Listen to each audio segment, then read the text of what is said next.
Who's Who has page 1 ready to be executed. You know, foot on him, sword on him. You know, he did not care about Ulti's threat last chapter. And, you know, this is what everybody's asking, but where is Yamato? Like, she's really letting this progress far, is she not? Yeah, you know, this might be, I got to see the SBS, and maybe this is the entrance for someone else. Oh, who? Their Wait, who? dad? Oh, their dad's dead. Oh, yeah. I forgot that. So in the SBS, it confirms that their dad is dead. But Par read the SBS, and his takeaway was their dad's gonna come back to life. Yes, that's it, Par. I was focused on the part where it was. Might as well say that Ace is gonna come back and save him. Hey, people think that part, at least. See, it's funny because I was focused on the part that their dad was the warlord guy, but like, but I forgot the other part where he died. Yeah. But we have 2 SBSs saying that he's dead. Yeah, maybe I didn't see the dead part, but did they say how? It wasn't that Ace killed him, right? No. Ace beat him, and then he got demoted from being a warlord. And then on his way back home to his kids, a bunch of pirates killed him. Wait, I didn't read that SBS then. That definitely came out afterwards then. What did you read? Because the other SBS where they reveal that like Hanafuda is a thing, they also said that he died at one point. I just saw like a one-liner. That's it. Oh, just okay. Hanafuda is Hanafuda Yeah, Hanafuda. Yeah, you got it. Yeah. That he was their dad. That's all I saw. I thought that was the SBS. You didn't look at the status of Hanafuda? No, I didn't. Well, I mean, I'm sure him him being dead was like, I just like that's a normal thing. I just didn't realize that was a part of the SBS. Yeah. Yeah. You know, yeah, we could glaze like people being dead is like, you know, even assumed dead is something we can glaze over so many times. But if in the same SBS they said he died, then that's a little bit different. Yeah, I think we had a couple of different ones that said he was dead. I think 3 of them, because the one where they revealed that like he was a thing, they said he was dead. So when it comes to this whole thing, though, I love how the Who's Who pirates are screaming "kill, kill" in English. I noticed that too. Yeah, I remember when I saw like my first translation, I was like, wait a minute, like, did they just clean and recolor and do all this and just type it out as kill for like English readers? And then I was like, no, dude, like that's Oda. Oda did that. Yeah. It's kind of cool. Yeah. I even made fun of it at first because I thought it was in Japanese. I was like, Kiru. Like, oh my God, you're racist. Yeah. No, I mean, not racist. I would say more like linguist. Yeah. Like, yeah. I do the same thing. Like, depending on who I'm with, I give myself the heaviest accent known to mankind. Yeah. Like, that's just, my camera froze again, but that's fine. I'll fix it here in a second. So, do you think that Yamato's going to pop in next chapter? Because at this point, it's getting a little bit ridiculous, right? Yeah, I mean, maybe they did something to Yamato. You know, maybe Yamato's the friends we made along the way. Wait, how does that relate? What do you mean? Like, Yamato never existed. Yamato's just a ghost. Oh, okay. Yamato's not even at the window. Yeah. Oh, okay. Yeah, it was all in our imagination. I mean, like Yamato is definitely questionable. Like the thing is, maybe you're right because okay, like let me ask you a series of questions. Is the Yamato that you know, would that Yamato lose in a race to a nameless bandit?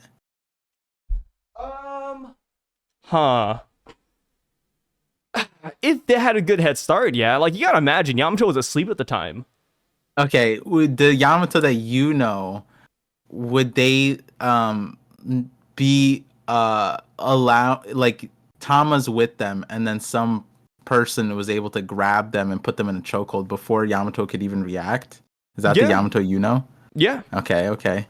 Yeah. Because I yeah, mean, yeah, yeah. here's the thing, right? Like they grab her, but Yamato, obviously good observation, probably says, "Hey, they're fine. I sense it." Okay. And then the Yamato would just watch Page One and Alti just be tortured for probably like at least like 10-15 minutes. Yeah, here's the thing. I mean, Ulti was, I'm gonna say, damn near Yamato's greatest opponent in Onigashima, right? Okay. Revenge. Okay. So then you just countered your own theory. You're like your what's it called? Your opus magnum? Yeah, you did like the whole Yamato's defense a long way. Like clearly these are all things that Yamato you know is known for. Just abandon at the wheel. Jesus take the wheel, you know what I mean? So what I was gonna point out, like maybe some of these things are uncharacteristic, kind of like like when your favorite when the Straw Hat like just disappears and then the axe gets missing in one panel and then into the next, and like Zoro, like you start needing to think, like, is it just all a simulation? Yeah, like is everything fake? Nah. Yeah. I mean, like that's the thing, right? Like Yamato, maybe Yamato's just grabbing a snack, right? Like I think next chapter we could genuinely see Yamato just eating some popcorn, just having fun. Maybe What? Yamato's screaming "kill, kill." Yeah. I actually think this is cracked. Yamato is gonna post up. She's gonna break through when they start praying, and she's gonna hit the Nika pose.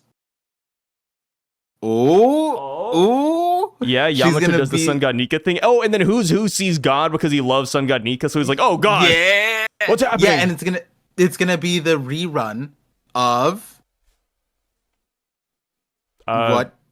I don't know. Of her dad and King. King is like your joy boy, and then you know what I mean. And then who's gonna become her greatest disciple, thinking that she's Nika. Oh. Yeah, so who becomes a disciple too, along with Page One and Ulti? Yeah, exactly. It's perfect, right? I mean, it's not bad. Yeah. The Nika pose is gonna be crazy. If I think Yamato the main hits thing the is that, Nika like, pose, Page One and Ulti, would they forgive who's who though? Like, I don't know if I'd want to be on the same crew as somebody who tried to kill me. Just yesterday, like, if some time passed, maybe. But like, this is all instant. And Frankie. Yeah, dude. If I was Usopp, I wouldn't do it. But I mean, it worked out for them. But like, I mean, I wouldn't do it personally. That's fine. Yeah, I mean, he didn't want to technically, right? He was Soge King, and he got to see Frankie bust ass for Robin, right? Yeah, and plus, like I said, to like, be fair, yeah, like some time passed, but like, imagine that just happened, and then Luffy says, "Hey, Frankie, you want to join?" You know what I mean? Yeah, like, not even Luffy wanted that for a minute. Like, Luffy was like, like F this guy. Like, it was only after Enies Lobby where they like liked each other. Yeah, because Usopp was the sniper and got to see like Frankie actually just like put his life on the line for Robin. So like that was pretty. That I think without that scene, it wouldn't have made too much sense. But like that whole sequence made a lot of sense after Enies Lobby, and Usopp got to like witness it first. Because like the other like a lot of in general, like on Onigashima, it's not like Sanji knows what happened to Nami, right? Like some of the fights are kind of like obscured from other people, but on Enies Lobby, Usopp actually just like saw, everything. So, and got to witness it. So that makes sense. But yeah, I mean, like it's like the enemies to lovers trope, right? So yeah, but usually there's time in between that though, right? Yeah, but like. Trauma bond. Sometimes. So do you genuinely think who's gonna join Ulti and Page One then, under Yamato?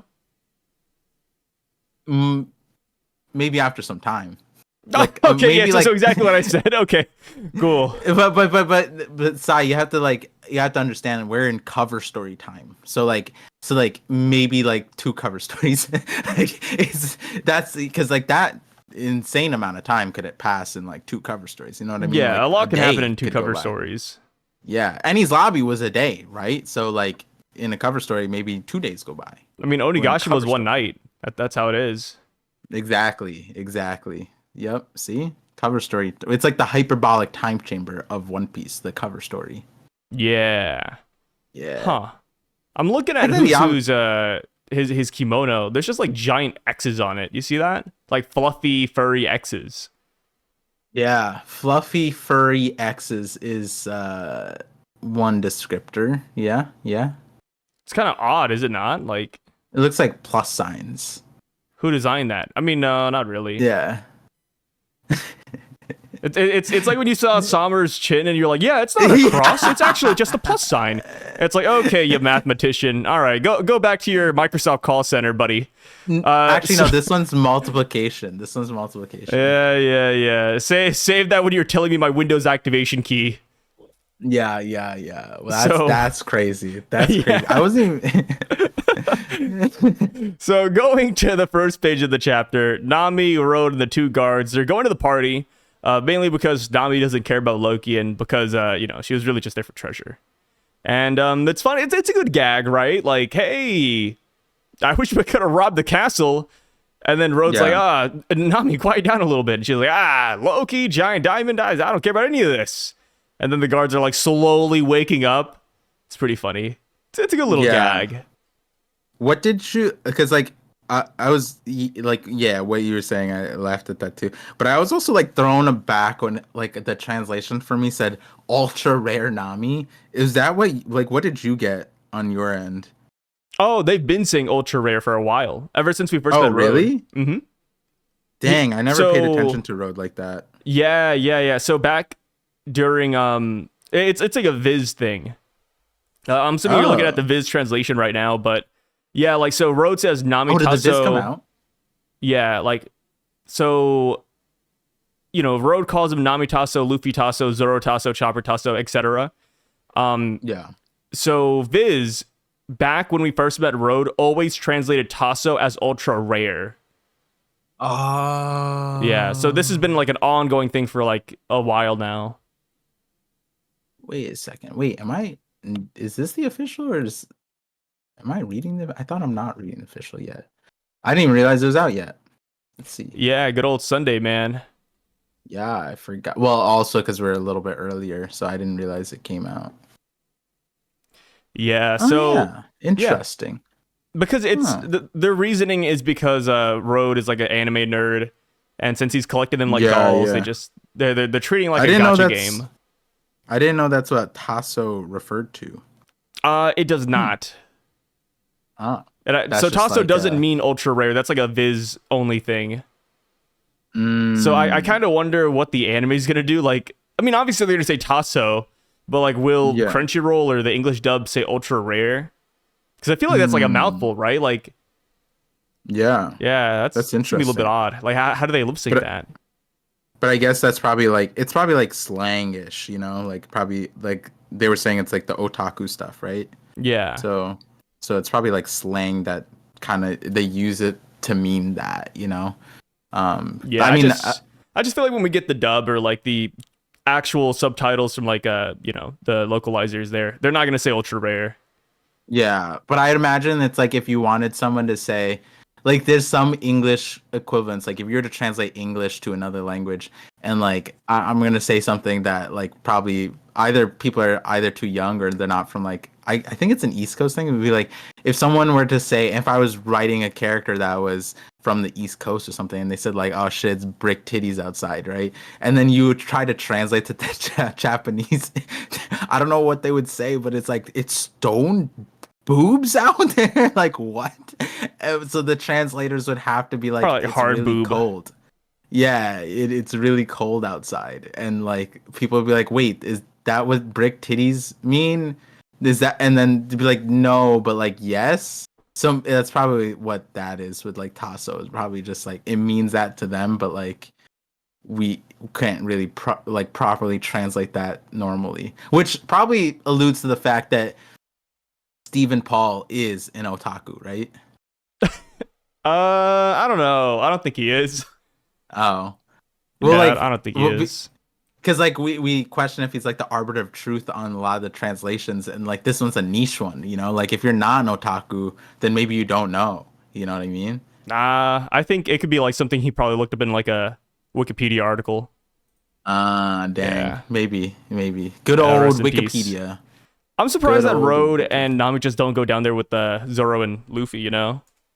Yeah, I don't Yeah. know. It's a little bit surprising just because, like, I feel like she would keep them in line, and also, like, it would only take, like, another, like, 10 minutes, right? Like, it would be sus if they came back, and, like, of course, the injured guards, it's like, I mean, the guards aren't dying. Like, they could wait, like, 10 minutes. They're not, like, under duress anymore, right? Yeah, I guess they either trust Rodo enough or they trust Nami enough, right? Because like I was like, huh, that's interesting. So Luffy, Zoro, Scopper, they're not here now, and so it's just Nami and Road. But like Yeah. that kind of implies that either they like think that Nami's strong enough to stop Road if he does something crazy, or that Road is actually like they assess that he's trustworthy, Yeah, I Which mean, Road is that guy. Like, probably. People are saying Loki yeah, people are saying Loki for Nakama, dude. I'm saying Road for Nakama.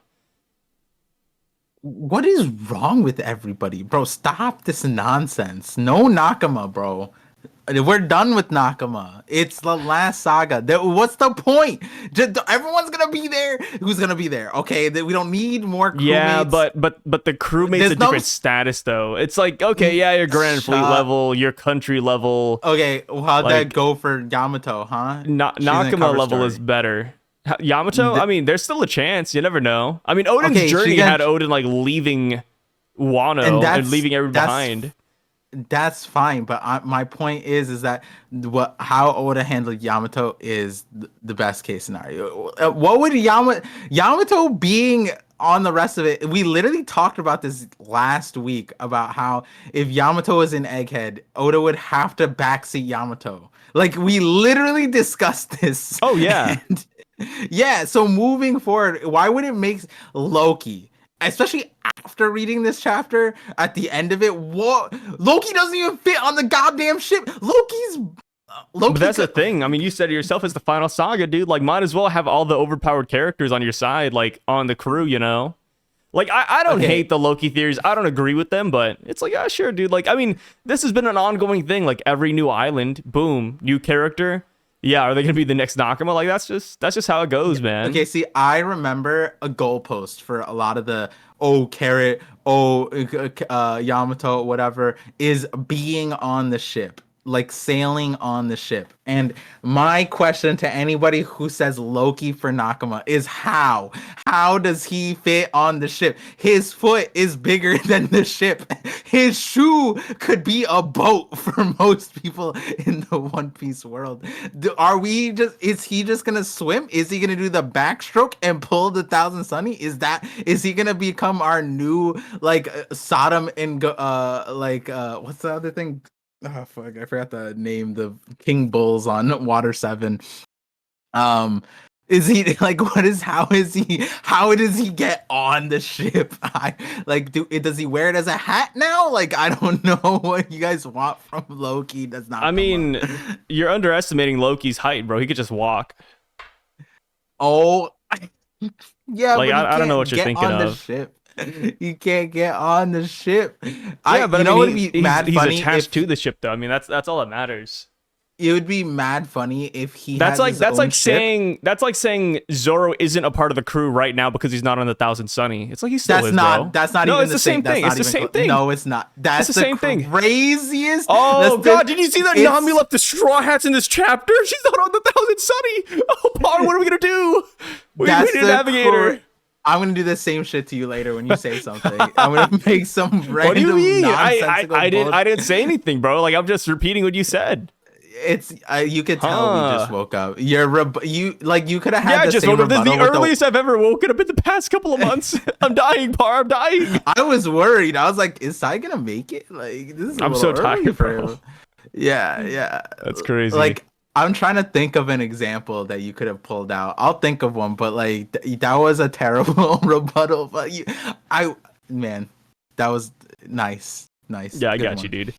But yeah. See, I was gonna say, imagine that's how I combat the Loki for Nakama theories. Like, how would you feel if Luffy looked at Loki and he said, "Hey, you can join, but you just gotta like find a way to travel with us"? I was gonna say, imagine he has his own ship, And the way he does it is he gets like a swimming pool and he puts the Thousand Sunny in his swimming pool on his ship. Oh, like Thriller Bark, right? Yeah. That'd be cracked, honestly. Like having Like a water a castle. ship so big that you can store other ships on your ship. That's like a new level of ship. Yeah, that'd be really cool. Yeah. Like Thriller Bark, that's a really, but he didn't use it like that, or we never like got to. I guess there was that. Was it in Film Z? It wasn't Film Z. It was 3D2Y where the guy had like a ship just like Thriller Bark, I think, where he had like a ship with like a fortress. It was like a fortress Yeah, ship. 3D2Y, Brundy World. Yeah. I don't remember if he used it like that, like a beige kind of situation where it's like unload the ships, and then his ship opened up to more ships. Like that'd be kind of sick. But It did not. Yeah, I his don't ship think had it the did. unique ability to go underwater. Oh, Yeah, it was like a yeah. semi-submarine fortress thing. Yeah, and it had a giant cannon. That was the thing, right? Yeah, it had this stupid giant cannon, and he said that he would destroy the world with that cannon. Oh, he also had the big fruit, right? Like, didn't he have like the fruit? Or no, his He brother. he had the Moa Moa no Mi, which made everything up to 100 times bigger and faster. Is he the owl? Imagine the books becoming faster too. Yeah, you flip the pages faster. That explains why we read the Harley text in like one page. Yeah. Wait, I have to go back and what was this? It made the thing 1,000 times bigger and faster. The what a Moa crazy Moa no Mi. stipulation. What like who dreamed of that? Like, I feel like a lot of people would. Okay, wait. The Moa Moa no Mi, that actually makes sense. Like, do you not want to be bigger and faster? Yeah, but like bigger and faster is just kind of funny. You know what I mean? Like the owl. You do what know is that kids dreamed of this, right? Like, so you're making fun of a dying kid's dream. Okay, hold on. Dying kid is crazy. Surely he achieved this dream. Like You think the kid achieved his dream? Oh, that's like, oh, hey kid, you want to be Superman? Ah, you did it, son. It's like, the no, devil like, fruits. the kid never got this dream, Make-A-Wish, bro. though. Like They're kind of like Make-A-Wish. The way Vegapunk described him, they're like Make-A-Wish. He's like, if we dream it, if we believe it, the reality comes to existence. John Cena shows up. He's the most requested Make-A-Wish, right? John Cena. And so it's like, there's a John Cena devil fruit. Maybe that's what Chopper is, like mythical human John Cena. Dude, that explains why he does have his own theme song. Like, I think could fit in right with Nika.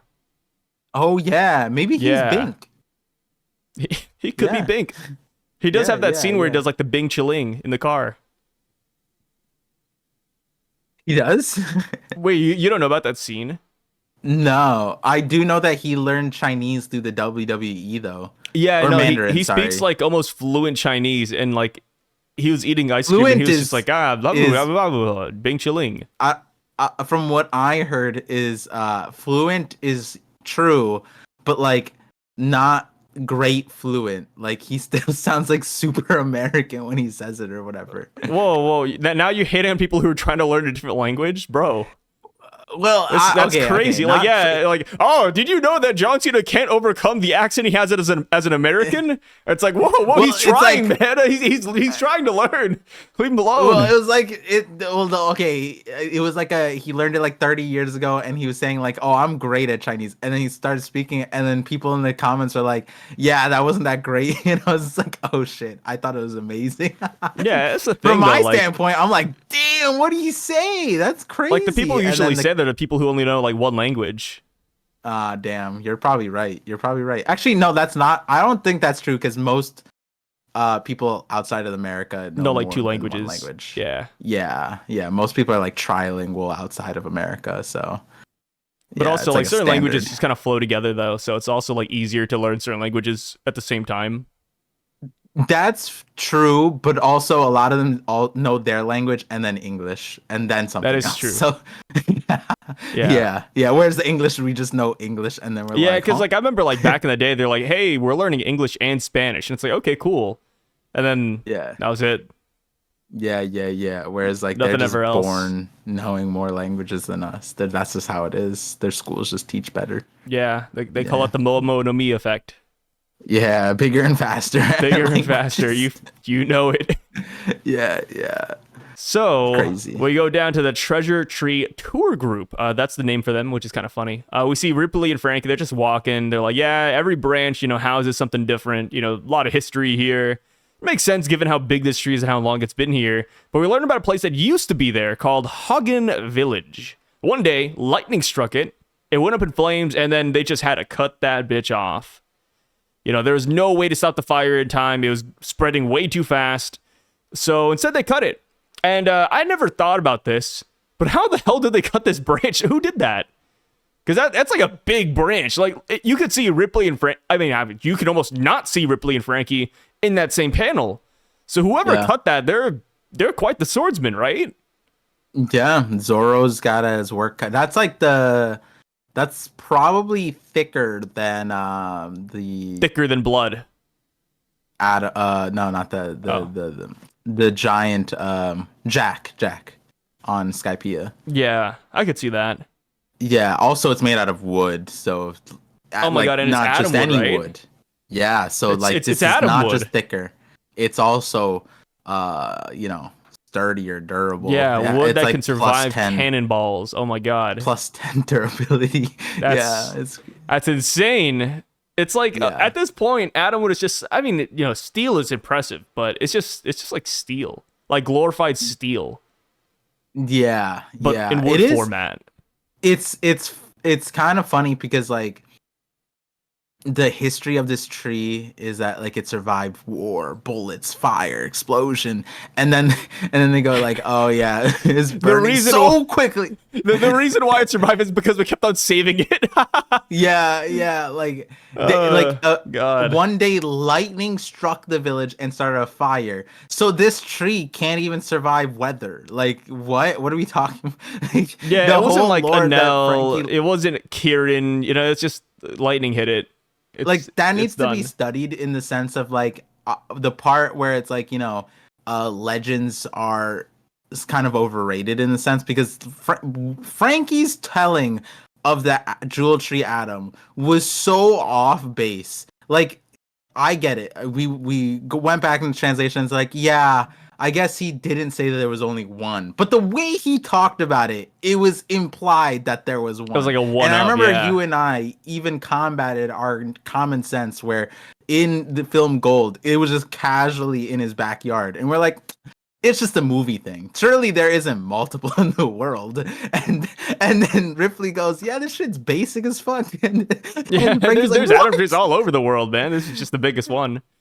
Yeah, and then she goes like, maybe I should just start chopping this shit down and selling it. And then we're just like, is it that easy? And then the next chapter, like Frankie goes, oh, this thing survived thousands of years of war, fire. It's indestructible, blah blah. So much so that when you're talking about the Thousand Sunny getting replaced or whatever, and they have to or getting battered and beaten, and they have to go on like Big News Morgan's ship, people are like, Psy, it's indestructible. What do you mean? And then this is after we saw the Thousand Sunny like crack from a fall, and then Oda just puts those people in like a chokehold, like no recovery. There's no tapping out of this one because the next line is just, oh yeah, a lightning strike almost threatened the entire existence of the tree. Yeah, it's one crazy. Lightning strike. I'm glad we finally got away from the notion that the atom wood is indestructible because that was cursed. Like this is like people saw Kaku jump up at freaking Egghead Island about to slash the Sunny, and they're like, oh, like they should have just let him do it. The House of Sunny would be fine. It's like, no, like what are you talking about? The atom wood can be cut. How do you think they got the ship? And then not just that, like, switch it. Put Zoro in that situation. Could Zoro cut the Thousand Sunny? Some people would actually say no. How's that possible? Who are these people, man? Mihawk meets his maker in the Thousand Sunny. the one thing Mihawk can't cut, atom wood. Yeah, good one. Good joke, guys. Good joke. In like the what's it called? The Zoro loses to Mihawk. And then so Zoro hides in the Thousand Sunny, like, oh no, Thousand Sunny, save me! And then Mihawk's like, what is this ship wooden made armor? Yeah. Zoro shows up like using the mast as a sword. He's like, he surely can't cut this. Yeah. Oh, wait, Par.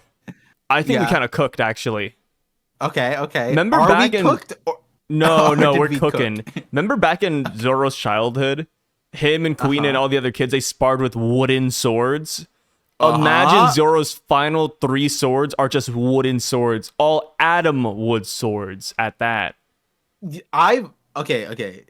I think we're cooking in the sense of I think I said this like 3 weeks ago or something. I'd like it if Zoro's swords were like just not like they're not important. It does, like I don't care for him to have all 3 supreme grade blades that become the greatest Pokemon master there is, right? Catch them all like the Shigi.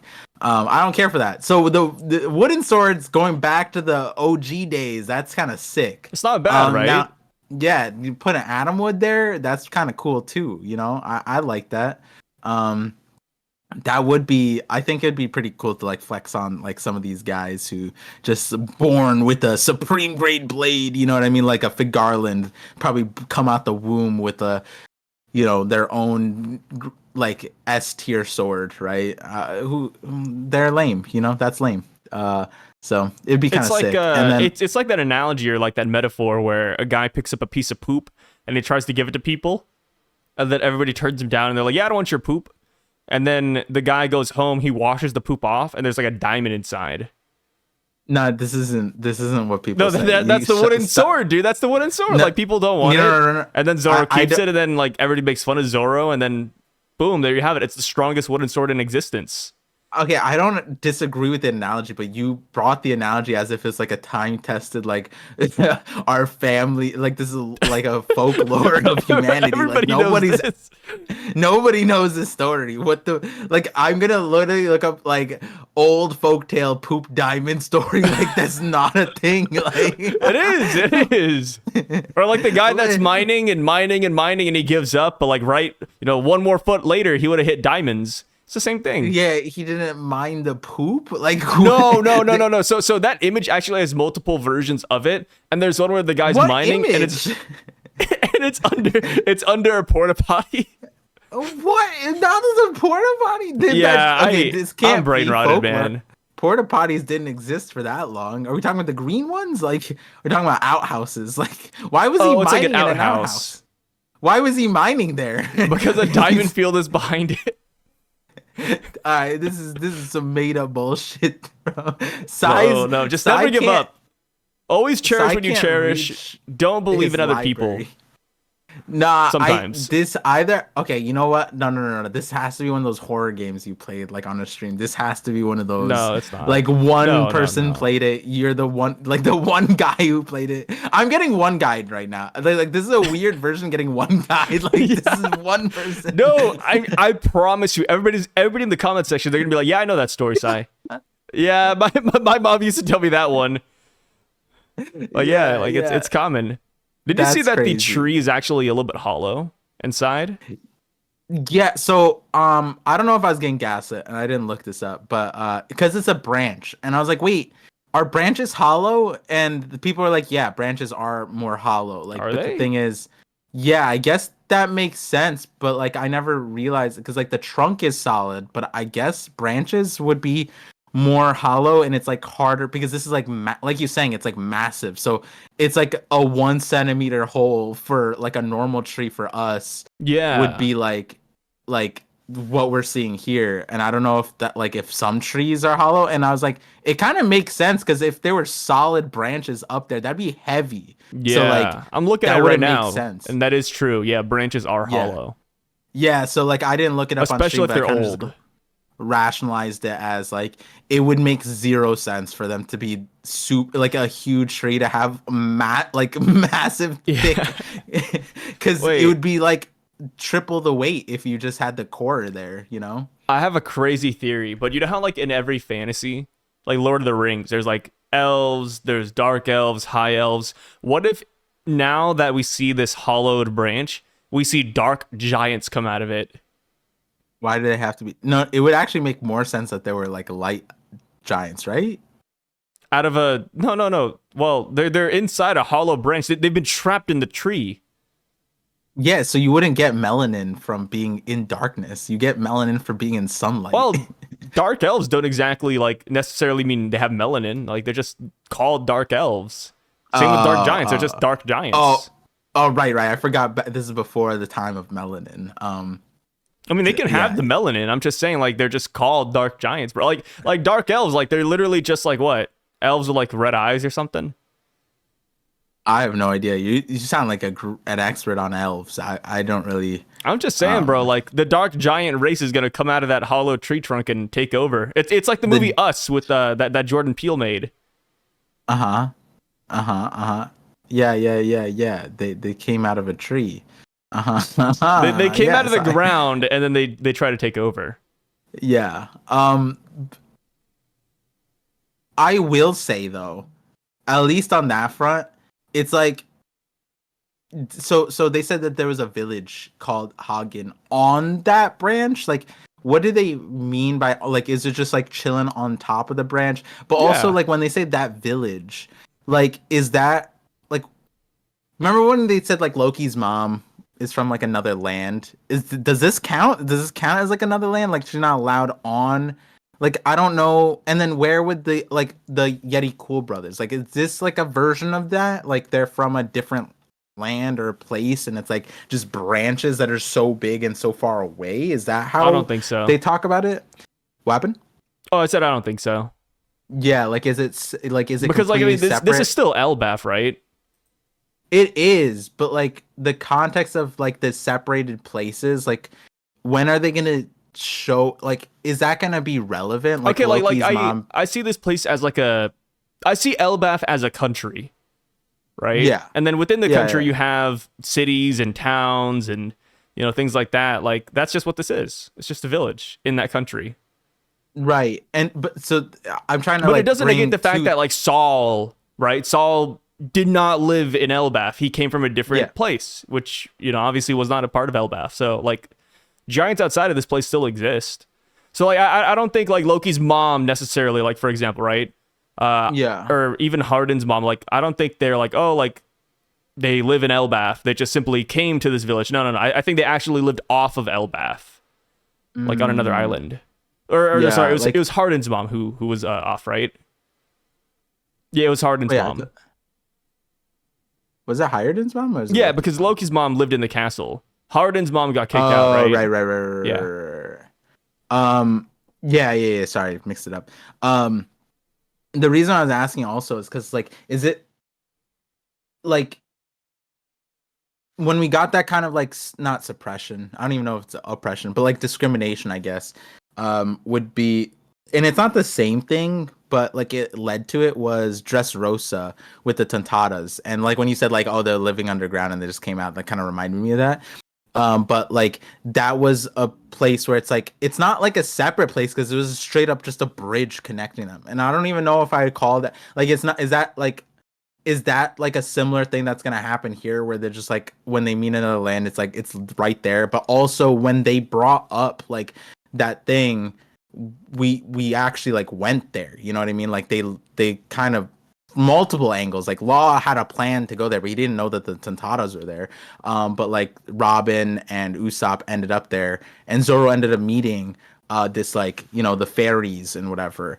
And I feel like Elbaph is in a weird, like when you bring up like the dark elves, like it's not that crazy because that is Norse mythology where they have all the different realms, and all the different realms had Jotuns, which are giants. They had Midgard, Asgard, but then they had like Velgamir, I think was like one of the, I think that might have been the dark elves place, and then the Svel, something with an S, I think is like where the light elves, and then I think like Aegis or Ager or something like that. No, that was one of the, oh no, that was one of the races, the god race. But like more meaning like that is something that Elbaph is based off of, and in Norse mythology it was multiple realms, and they weren't really accessible to each other. Like you use the Bifrost to cross them, or there was like specific travel, like Odin had like special ways and things like that.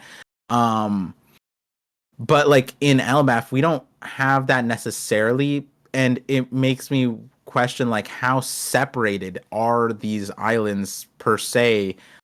Is it like we've talked about it like Whole Cake Island, where it's like separate islands but they're all Totland, like it's all Totland but they are separate islands.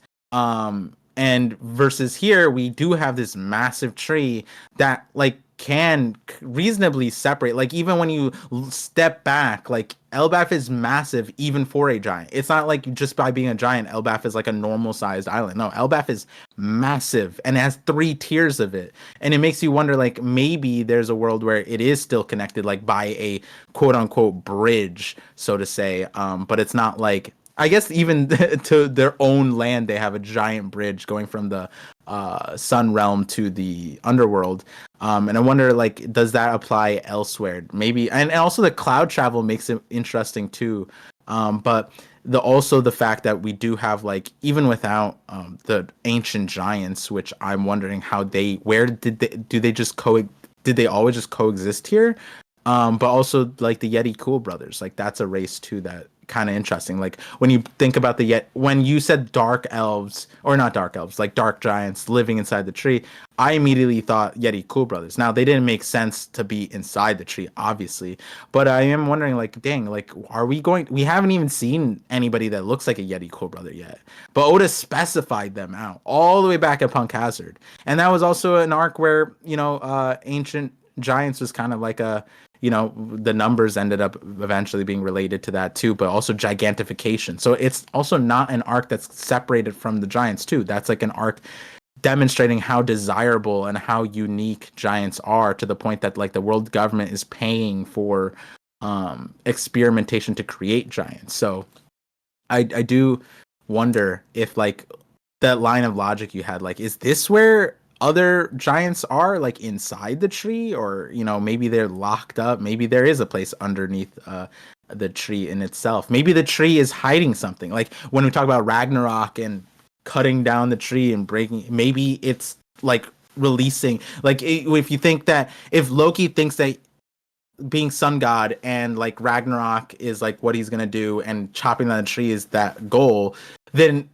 Sun God Nika is supposed to be the person that frees people. Maybe the tree is locking something. Like maybe there is like an oppressed situation within the tree. That's not that crazy to think about, honestly. Maybe there is a race there. Maybe it is ancient giant related. Even like King Harold's like logic, right? Like he tore off his horns as a like he's like, oh, this is the race of a past. But in that act, that's kind of like, hey, what about ancient giants? You know what I mean? Like, are you saying that they're not, like, if an ancient giant were to exist in front of you, would they have to pull off their horns? Would they have to hide their race? You know what I mean? Like, that's a kind of a weird way to go about, like, an interracial / global peace thing when you're also hiding who you are because you think it's like a sign of war, where it's like, or shouldn't you be showing that like ancient giants are peaceful too? Like you are an ancient giant too, right? So it is kind of interesting when you piece that together too. Yeah, I mean, overall, like, when we have all these different branches, I think we just need to know more about them. But as far as Hagen Village goes, that's gone. That's been deleted, bro. And I kind of wonder now, too, like, when they talk about this branch, do you think it just burned to a crisp and, like, there's nothing left? Do you think that maybe it was cut off and it's in the underworld somewhere? Or people are saying that it burnt and that's the black wood used for the atom, or used for the man marked by flame ship? I think it's just probably just perished, to be honest. I think it's just gone. Yeah, so in my Hellbath video, I talked about how this is kind of this situation that leads the wood to go on the black market, like it just gets chopped up, and then or like to maintain the tree, like even a normal tree, you have to prune it. And so like in the video I was talking about how Nidhogg is the Norse a serpent that lies underneath the tree technically, or most that's like the most accepted version, that it's underneath the tree. But the scope of Nidhogg is it gnaws at the tree, at the roots, at whatever. And Nidhogg is supposed to be, again, as an accepted thing, like venomous, but like more so meaning that it decays the tree, like it's detrimental to the tree. And you could look at it as that would be certain forces that are kind of like serpent like, that end up hurting the tree. And in some ways, some people debate whether, like a lot of the Norse mythology, if it's like when they're talking about Jormungandr, for example, are they talking about a current in the ocean, or sea serpent? Like when they talk about sea serpent, like, oh, maybe that just means like a giant current that's in the ocean. And when there's like a giant current and it sweeps away a thing, that's Jormungandr. Or is it like in the sky? Is it like the Milky Way, or is it like some celestial thing that they see in the sky, like the aurora borealis, something like that, where they see a giant strip of light cross over and it wraps around the world. There's theories around what that means. And so similarly, there's some things where it's like, there are other serpents too, that in the prose, like in the poetry, it says like, uses the word brine, and brine means like salt water, and salt is obviously bad for trees, which is why you don't like, there's only like one type of tree that can survive in the ocean, or salt water. And so it was saying that basically like those trees would freeze over because of like salt ice winds, and that was akin to a Nidhogg or serpent like comparison in the poetry. And so it might be that Oda is saying like the lightning is like what Nidhogg is, and that decays the tree. And so in the video it's saying like through that normal aging process and normal maintenance of the tree, they have to chop it off. And someone like Shanks who's really really strong, like we both said, like, could Zoro cut down part of the tree? Yeah, we thought so surely Shanks would be able to do it. And so it's likely that like someone like Shanks or Harold is able to chop off the parts of the tree. And I like the idea that Shanks was doing it, because then it's like, oh, that's an easy way for him to make money. It's also like a quid pro quo, like, I'll help you guys maintain the tree, and do whatever. At least that was the idea I had in the Hellbath video. Obviously now that we have more of the giants and more we actually see the tree, it, like, I feel like Harold, someone that level, will probably be able to do it. And I say that level because like now that we see Loki, we talked about how like if Loki is feeling that strong, I feel like Harold's pretty strong too. And the only thing that's like kind of absurd is the size. Like you're saying, like you could literally see the dot that apparently is Ripley, and it's like, what? How is this being chopped down? But I don't think it's that crazy, especially with how it's not like trivializing the tree, but it's kind of like normalizing that the tree is just like a normal tree that's just survived. And because it survived, it's so strong, and it's a certain type that is more durable, but that doesn't make it impervious, right? So I think swordsman, just regular swordsman. So we go down, and Ripley talks about, we kind of already touched on this already, but like how fire and lightning is Elbaph's greatest weakness. And I'm gonna be honest, man, like that's very foreboding. Like it sounds like it's gonna happen, right? Like, oh yeah, fire and lightning. We even have the mural where lightning's like striking the tree from the Arc Maxim or some flying ship. So like, do you think here at Elbaph we'll Azula's gonna come? Yeah, Azula, exactly, from Avatar. Do you think Elbaph is going to catch on fire by the end of the arc, or do you think that's gonna be something for the future? I think like it could happen on Elbaph. Yeah, like I don't know if the whole thing, but like here's an example, right? Like if chopping the tree off is to save the tree is a permissible act, then they're not gonna be mad if, I'm just gonna say Luffy, even though I don't know how he's not a swordsman, obviously. We just talked about swordsman. But like if the tree's on fire, the top of it, and Luffy's the type of goofy to just be like, all right, I'm just gonna chop it down, and then like they're not gonna be mad. He's gonna save the time, save Elbaph, right? So like I could see a way that kind of makes it permissible to chop down the tree, but also link this in all together. Loki being a part of that story again, Ragnarok, like, you know, could make sense where Loki ends up being the hero. You know, even though that he wanted to cut down the tree regardless. If he wanted to cut down the tree, obviously we don't like exactly know everything, but you know, yeah, I think it would probably be Elbaph related. Yeah, like happening here now. And now, who do you think is going to do it? So you mentioned Loki. Like, do you think he's going to be the one? Because we do know that he has he picks up a hammer by the end of the chapter, called Iron Thunder and Iron Lightning. They're kind of interchangeable. And of course, Luffy has fire abilities. Nami has Zeus. Right? There's a lot of fire and lightning abilities on this island, and people are like, Big Mom. And like, yeah, that's true. That's another one, right?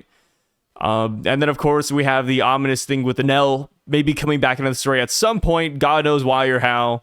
But Enel could come back. So, like, I think there's a couple of things here. And also, with Enel, in the SBS, we got confirmed to the name of the One Piece planet. Oh. Yeah. The One Piece planet is called the Blue Planet, according to Oda, which is very basic, but it's like, I wonder if Enel's going to come back. Because obviously Enel's searching for, like, the green planet, right?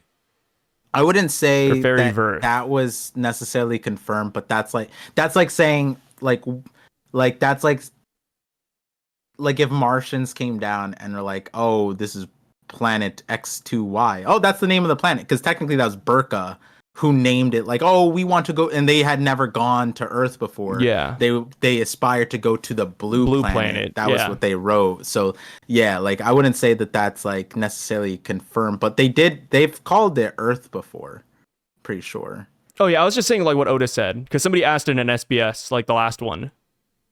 Oh, I mean, he said that a long time ago. Like that was in the cover story. Yeah, but like he just doubly confirmed it from like, I guess, like an author's perspective. Just, hey, this is like, because somebody asked like, hey, what's the world of One Piece called? And he just said Blue Planet. So wait, hold on. That okay. I see. That's why I brought it up. I was like, yeah, I know it's in the story, but like Oda also like doubled down and said, yeah, like it's actually just called that. Did the reader say? Did the reader? What was the exact question the reader asked? They asked, what was the name of the One Piece planet or the One Piece world? And then they also went on and asked to see what bridge Odin and Roger saw during their journey. Like, you remember like Tequila Wolf? People thought it was Tequila Wolf at first. And I think the Viz actually said it was Tequila Wolf, by the way, which is crazy. Because like, I think in the, like, not official, like, Viz is official, but Viz got it wrong. But people were wondering what bridge it was. And the person was asking like, oh, is it Tequila Wolf? Is it, I think he said Bourbon Wolf was like the other option. And then Oda said, it's not Tequila Wolf and it's not Bourbon. I'm not going to say any more. So well, we know the other, don't we know that all the wolves though? Yeah. So, okay, it's either vodka or rum. Yeah. Which is kind of interesting. It's like, wait, why is Oda like hiding like what bridge they just walked by? Yeah, like why does it matter? So like, he made it like a 50-50.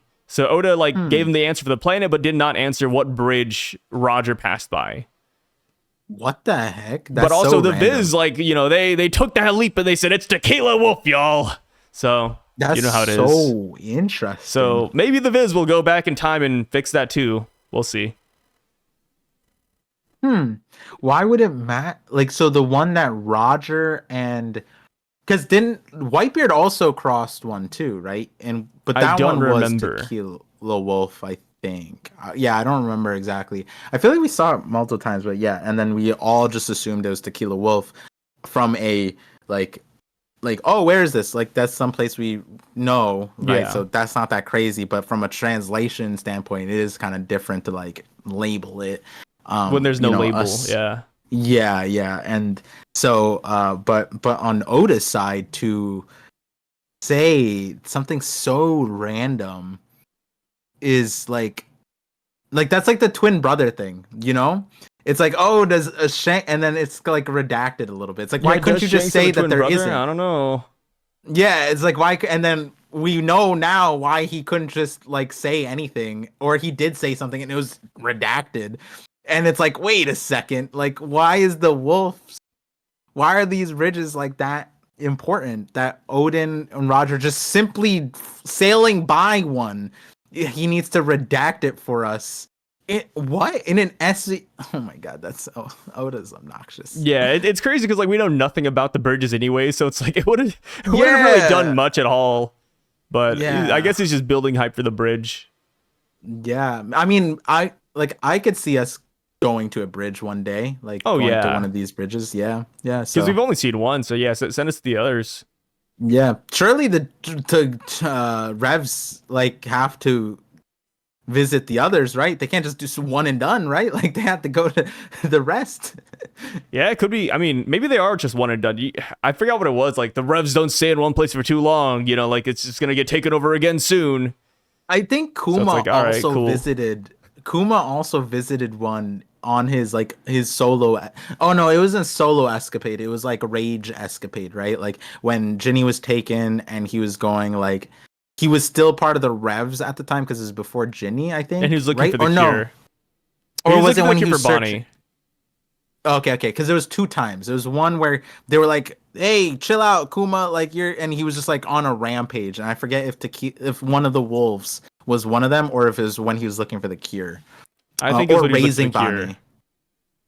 It was like while raising Bonnie, I think also. Yeah. Like, she was like, yeah. So like he also was on one, and maybe they just like they only they only completed 10%. That's what it was. They didn't do the full 100% clear of that mission. You know, they left it unclear. I mean, the wolf bridges are like it's like taking over like a government facility. Like eventually they're gonna get it back. It's like Enies Lobby, right? Like Enies Lobby, I bet is still up and running right now. Wait, do you think Tequila Wolf is? Wait, do we? What's up? Have we ever post Robin time skip? Do we know if Tequila Wolf like went back to like the Celestial Dragons? I don't know. I mean, I'm assuming it did. That'd be kind of crazy because they took it over. Yeah, but they're not there anymore. Like, I mean, what? Dragon, all the boys are like on Kamabaka Queendom. Maybe that's where he was all this time, you know? Just Tequila Wolf just hanging out, having some fun. Yeah, maybe it faces west. So imagine the reason why he took over Tequila Wolf wasn't for Robin. He actually just wanted to like make his own bridge. He wanted to connect it to his house. Yeah, he didn't like the name. He's like Tequila Dragon now. Yeah, name it something else. So we go down a little bit more, and we see that Usopp, Nami, and them they're chilling at the party. Usopp is completely drunk. And is this the best version of Usopp we've had? The bravest version of Usopp? Because he's over here yelling at Dory. You know, he's over here slapping Yarul's sword. Like, is this what we needed from Usopp? Just some alcohol? I mean, he's had alcohol before, right? Like, yeah, he has. But he has never been like this drunk and lucid. Yeah. I think the question is like more, awake. What is he drinking? You know, like that's, you know, not all alcohol. Some people are different on beer and different on wine, right? Like he found his liquor of choice, you know, like whatever they got, he needs to get a lifetime supply. This is the greatest ad for, this is like the Twix break. You know what I mean? Like, are you yourself right now? Take a break. And then, you know, Twix break, you know, like that kind of thing. And so like, that's, I think Usopp, I agree in the sense that like whatever this is, Usopp needs to. It's like Rock Lee and Drunken Fist. Like we needed more of that. You know, like we definitely need whatever Usopp has right here. It needs to be Cola. What Cola is to Frankie, this is to Usopp. This is what Usopp gets. And he just like he's in a fight, he's against Alti and Big Mom, and they're chopping his shit in and then he's like, you haven't even seen my final form yet, and then he starts chugging, and then they are just at a loss for words. What comes next? I'm at a loss for words. I think that is the best timeline for sure. And you know what? That's such an Oda thing to do. You want to know why? Why? Because you like Naruto? Because no, well.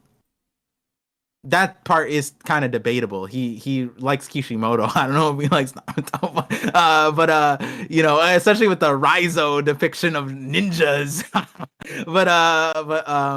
as and the greatest ninja battle between Raizo and Fukuroka. Oh god. That was my favorite. Oh, Yeah. Raizo versus Fukurokuju. I can't believe that. I can't believe it still gets brought up to this day. It's such a popular like battle, you know. Yeah, it's up there with Madara versus Like I literally just Like talked Guy. about this fight yesterday, and it's like that's crazy. It's like I can't escape Raizo talk.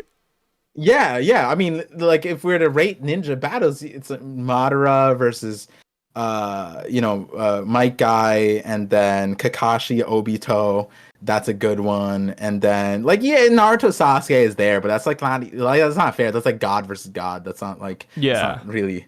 Yeah, and then obviously Raizo. Like I mean, like you gotta put that. That's a classic, right? But what I'm saying is that Usopp getting his final power up through alcohol is an Oda thing to do, because he's always said that Usopp is the representative of humans, of what a normal human would be in this scenario. You know what I mean? Like on a ship with all these monsters. How is he surviving the Grand Line? Drinking. That's how. How do you make it through drinking, life? You drink. That's it. Yeah. And like He's like me for real. I'm anti-alcohol in the sense that as far as a social thing, it's the craziest thing, but it also became more social thing because like back in the day, people didn't have water. Like we had alcohol before clean water. Like we didn't. That's the reality. And it's like, yeah, I mean, like, would I rather drink Dookie water or alcohol? I'm drinking alcohol. That's fair back in the day, but now like that. This is less sense. But we need like a new form of alcohol, like alcohol you can inject into your body. Yeah, and the thing is, they don't want it. That we could do stuff like that. Wait, did you hear about the kid that injected a butterfly into his body and died? Okay, see, like that.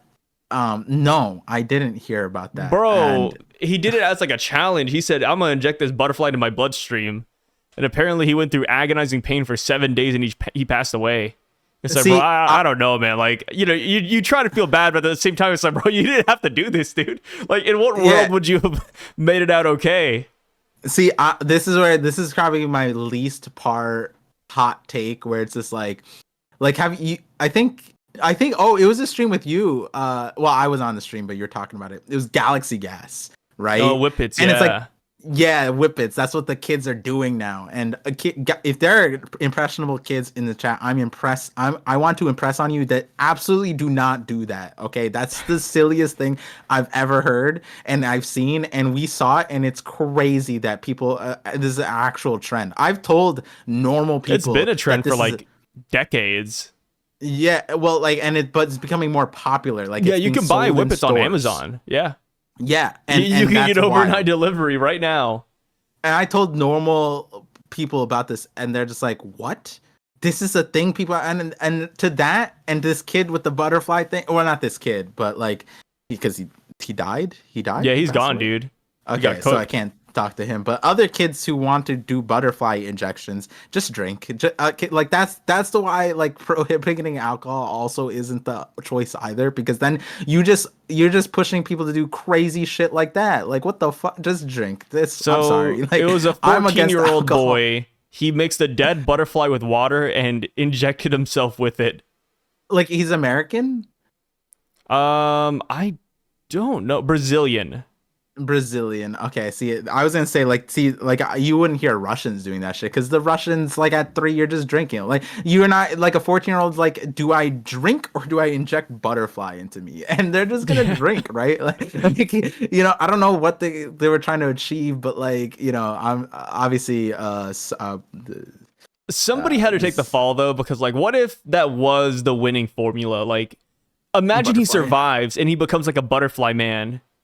Yeah, I do want to like being like Unit 731. I know me and you like really enjoy like what they've been trying to achieve, like the superhuman powers through torture and crazy scientific experiments. Like me and Par are all about that. But yeah. On a realer note,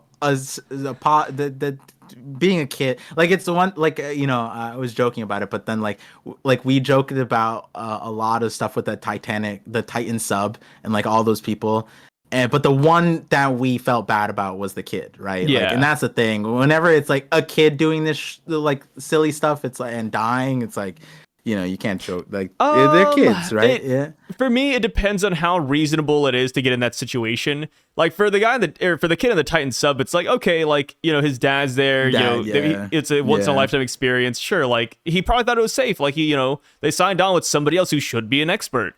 So that's why I forgive the kid. But for this one, it's like, okay, nobody's like, there's no precedent to injecting a butterfly into your bloodstream. Yeah, but it's still it's different than it. Okay, but in levels in terms of sympathy, Titan sub kid, like I give him like an 8 or a 9. Yes. The kid that injected a butterfly, I give like a 3. 3 or 2. But no. But what I'm meaning here, I'm not talking about sympathy. I'm talking about us joking about it. I'm talking about if this was a 14-year-old injecting a butterfly versus our age person doing it. Oh, gloves off, bro. Oh, like, yeah, that's like the Gunaside guy, right? That's what I'm saying, right? Like if it was like I at the start I was joking a little bit too, like as if they were my age, you know what I mean? Like then it's like gloves off. Oh, yeah, I want to put the gloves back on. We could really go like hard if this guy was like 28 or, you know, 30. Like that's the thing. Like if this person who injected a butterfly died and they're our age-ish, you'd see me in a butterfly costume. I'd be I'd be flapping my wings. Like, you know what I mean? Like I wouldn't care. Yeah, like, you know, for the that's kids, what I'm saying. We reserve a little bit. It's we fine. may not be sympathetic to the 40, but we're like more, we're not actively shitting on his grave. Is what you're gonna say? Yeah. Like just flying around. Par, pass the butterfly needle. I need another hit, brother. Oh, God. It's crazy, bro. Yeah, that's what I was getting. Like an innocent one, you know, like the cinnamon challenge. That one got kids, you know, sympathy level like a 5. Butterfly 3, Titanic sub like an Cinnamon's 8. Also like one of those things that it's like, damn, that's crazy that like that killed you know, damn. Yeah, like it's kind of surprising that so many people die. And Tide Pods, I'd give it like a 2. Yeah, but also that one was like not as real either. Yeah, I think like 2 people got hospitalized and that was it.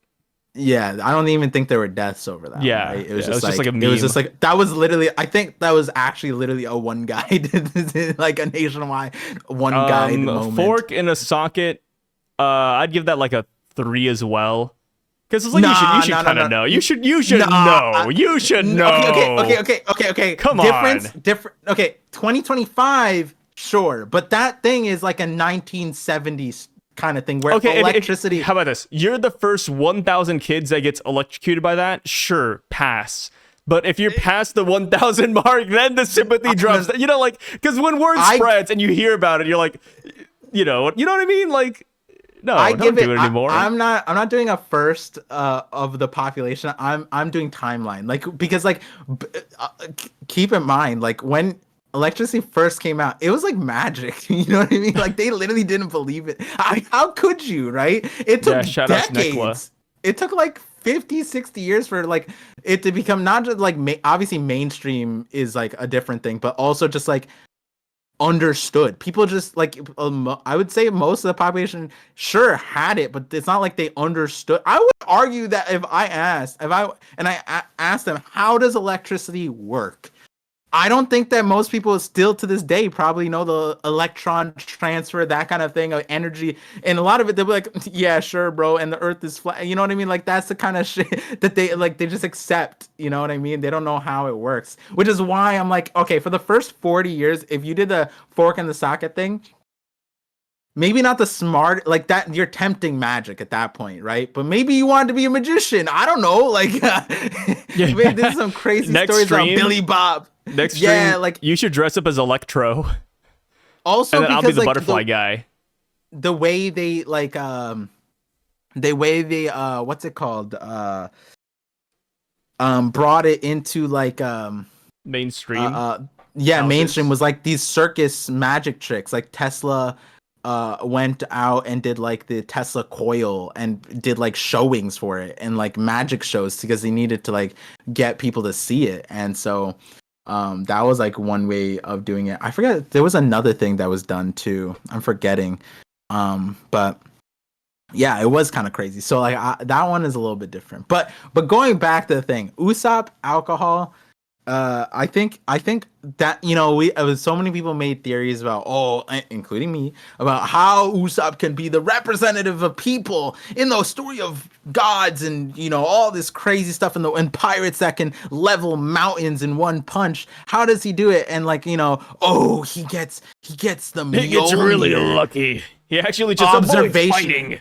He gets carried by his team.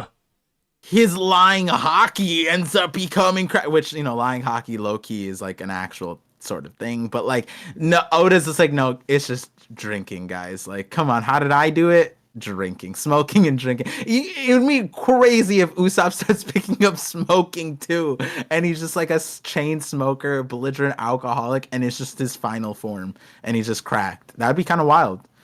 I wouldn't put it past the Oda either. So yeah, he just indulges in all the vices of humankind.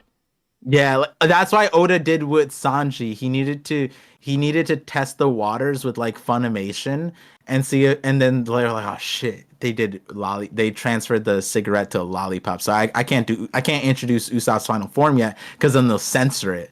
So he waited until the world is more like accepting.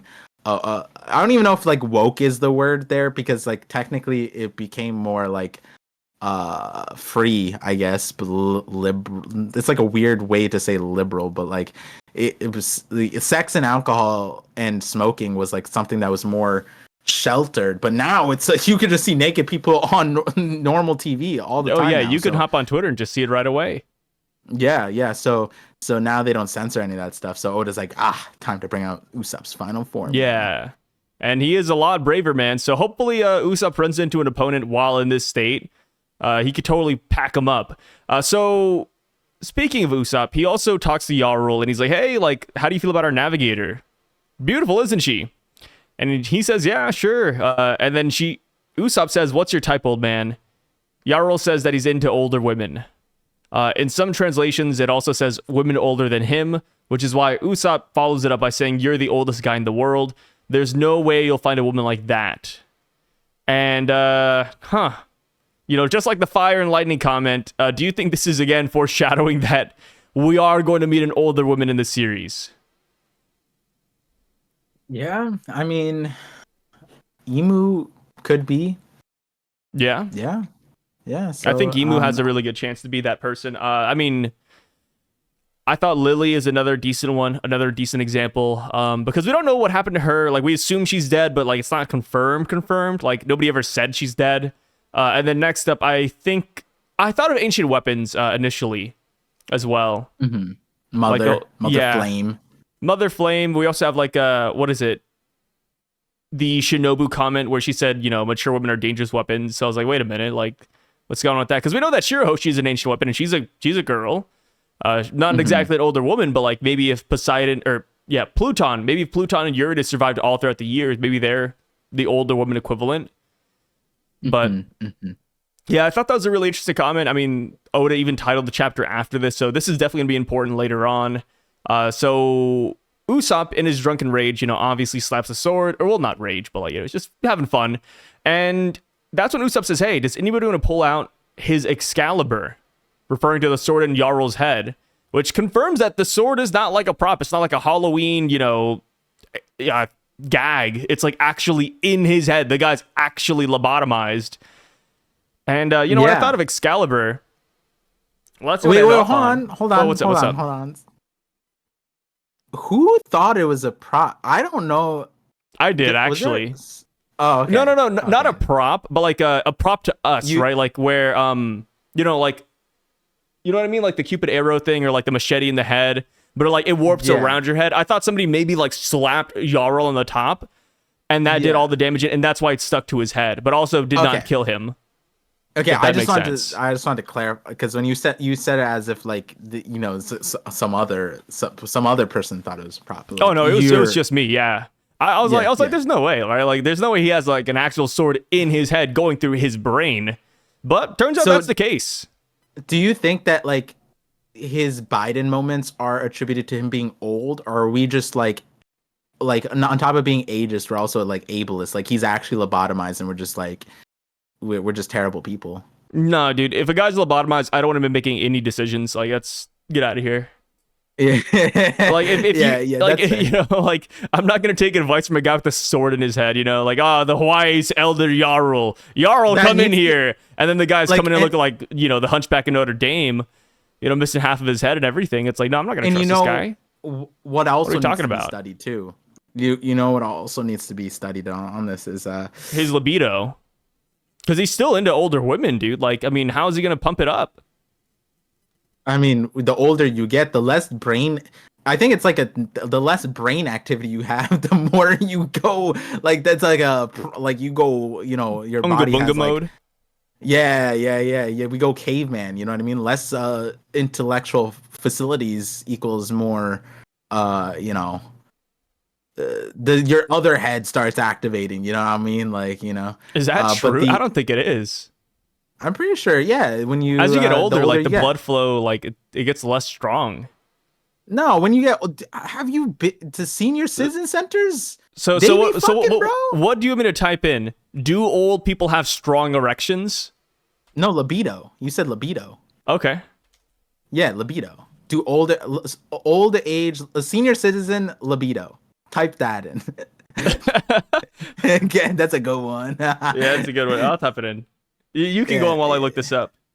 Yeah. So, what's it called? The damn, what was the other thing? Yarul head lobotomized.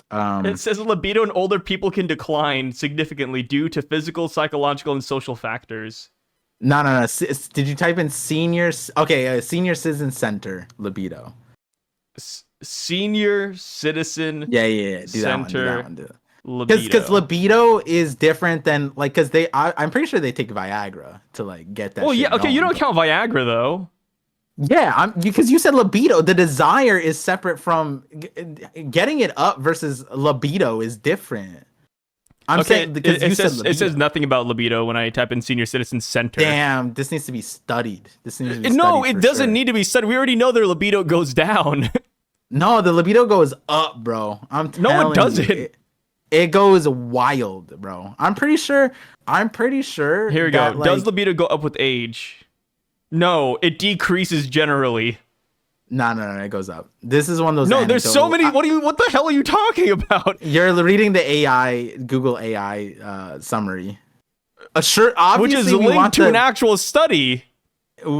One study. What are you RFK now? What do you Bro, think the you're RFK's crazy. libido went down? You think Trump's libido Even went down, Wikipedia bro? says it goes down after a certain age. No. My God King has high libido. How dare you say that? Our Your sitting president. your friends at the call center over there, they're not scientists, brother.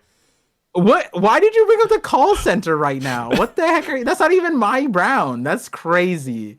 I'm just saying, man. I made one Kiru. Dude, the libido goes down with age, guys. And you took weigh that in, everybody, personally. weigh in. Sai literally Par's crazy. He's like, I'm so Japanese, I'm gonna get offended by one Kiru. You're gonna bring up call center jokes. No, it's also because Sai just woke up, so he only has one mode. He is racist. That's what it is. But I just choose racism. yeah. Dang, I remembered what I was gonna say, and then I forgot it again. Damn it. Apparently that's the first sign of losing your Yorul? libido. Yorul Memory loss. Oh! You know what's being studied is the person who's enabling Yarul to like continue to man has a sword in his skull, is lobotomized, whatever, can't be removed either. Apparently, is stuck there. It got inserted, can't be removed because whatever. And making decisions is still like a chief was a actually we don't know after King Harold whatever is the doctors on Elbaph. They need to be checked. They need to be studied. Who is this quack of a doctor? Yeah, I kind of wonder. I mean, there's no saving Jarl though. Like, what would they do? Yeah, but it's like not lock him up, but like put him away. Like, wait, you know who could save him? Law. Law could totally save him. Yeah. That's why I owed it in putting him to Elbaph. He would solve so many problems probably. Yeah. Dude, Law would just use room and just get out of Roto's room. Yeah, easily. Also, part of Law's ability too, I think, was that he gets when he makes the room, he gets like a observation hockey level like awareness of what's inside of his room. So he could, I think, do the room and be like, wait, there is an outside. Like we're inside of a building right now. Like Yeah. that's how it would work. Um, unless the walls weren't made of sea stone. Never mind. But Nah. It yeah, was made of like giant Law. stopping material, but not sea stone. Do you think Law could room the Atom Tree?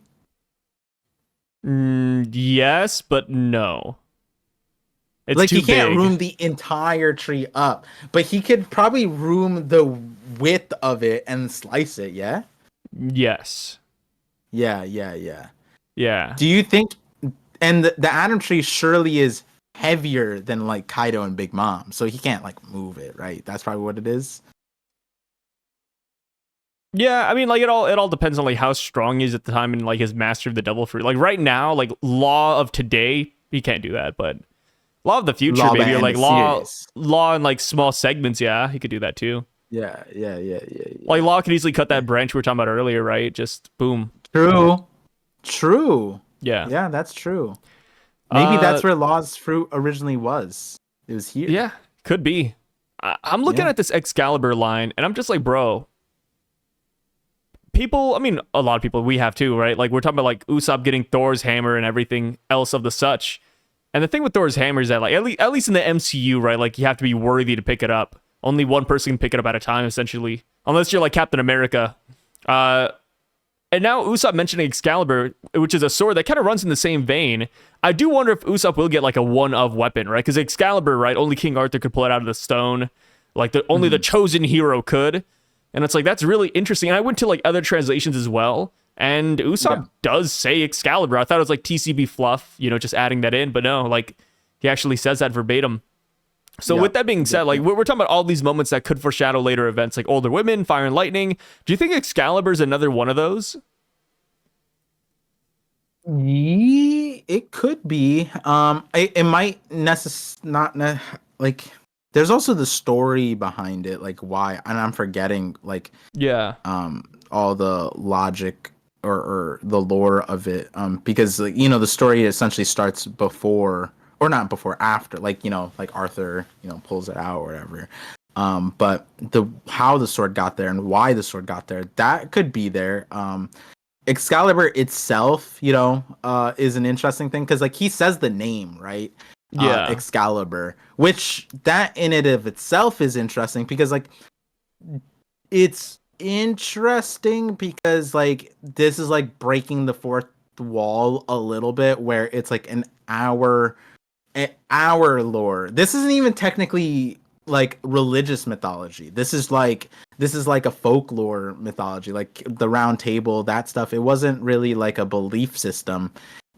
It was a story that was mixed. And we talked about this a while ago in regards to the Holy Knights, where, um, um, actually, I don't know if me and you had talked about it, but I don't know if we talked about it on stream. Yeah. But in the sense that the uh round table is a great like story series or like established like Mythology? historical reference that Oda could essentially like reference in the sense that it's in the in between of like we kind of verify that it's not real history, but there are elements that like tie to real places and like real people, but they're like really exaggerated and it's on the more fictional end of it.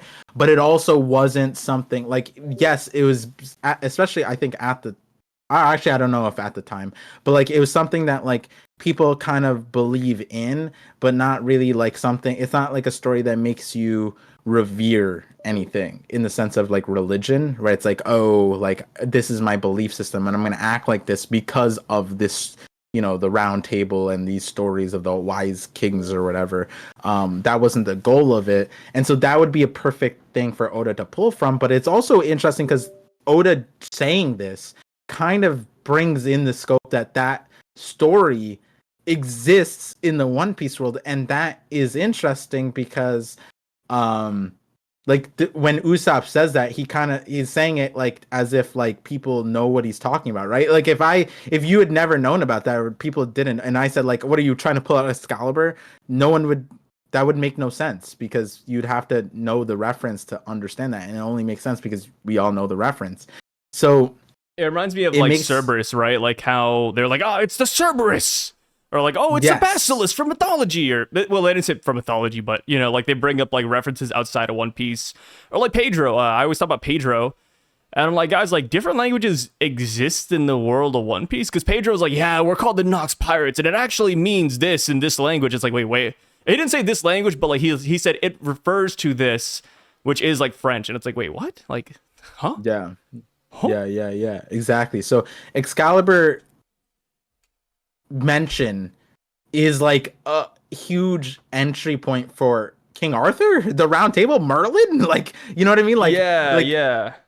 It like so when he says Excalibur, I agree with you. I think like there is something on that. We just don't know what the scope is. Is it the sword itself? It's interesting Cool. you say we say Excalibur while we're on Elbaph, where I guess like the parallel to Excalibur, or I don't know if parallel is the right word, but the Norse equivalent it is Mjolnir, pretty much. Like as far as how if you were to create like I think there's another one too, or maybe that's Celtic. I don't really remember, but that would be the thing. And so like why are we on Elbaph mentioning Excalibur when there should be Mjolnir?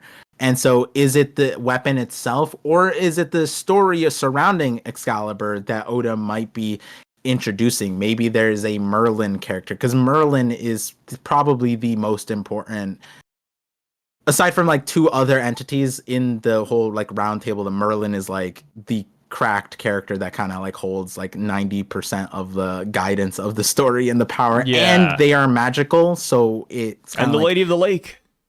Yeah, exactly. That's another, Lady of the Lake is a really good one because, so I like, spoiler, but also not spoiler, because it's like 2 years ago script when the Holy Knights were introduced. I had an entire script, and this is one of Sai's like more favorite ideas that we talked about, was like the Holy Knights being based off of like the King Arthur story, but not necessarily, that wasn't the main focus. It was that the swords, it was that their main thing would be their weapons. Their swords would be really special, kind of like in the Round Table.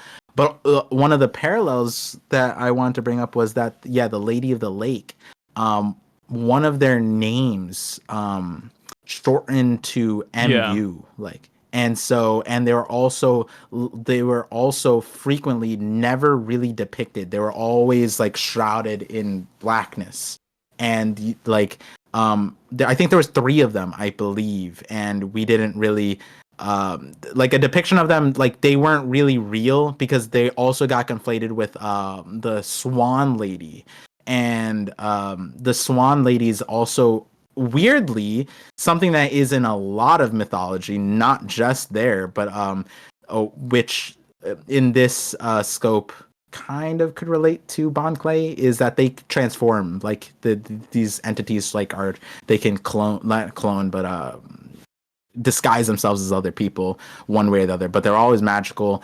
But they're also Lady of the Lake, related to water. Yeah, more. Yep. Another one too. Yeah, so there was I forgot the connections. I'd have to pull up the script. It's like in the last 3 paragraphs or something. But let's just hope people who are watching this video know about King Arthur legend a little bit.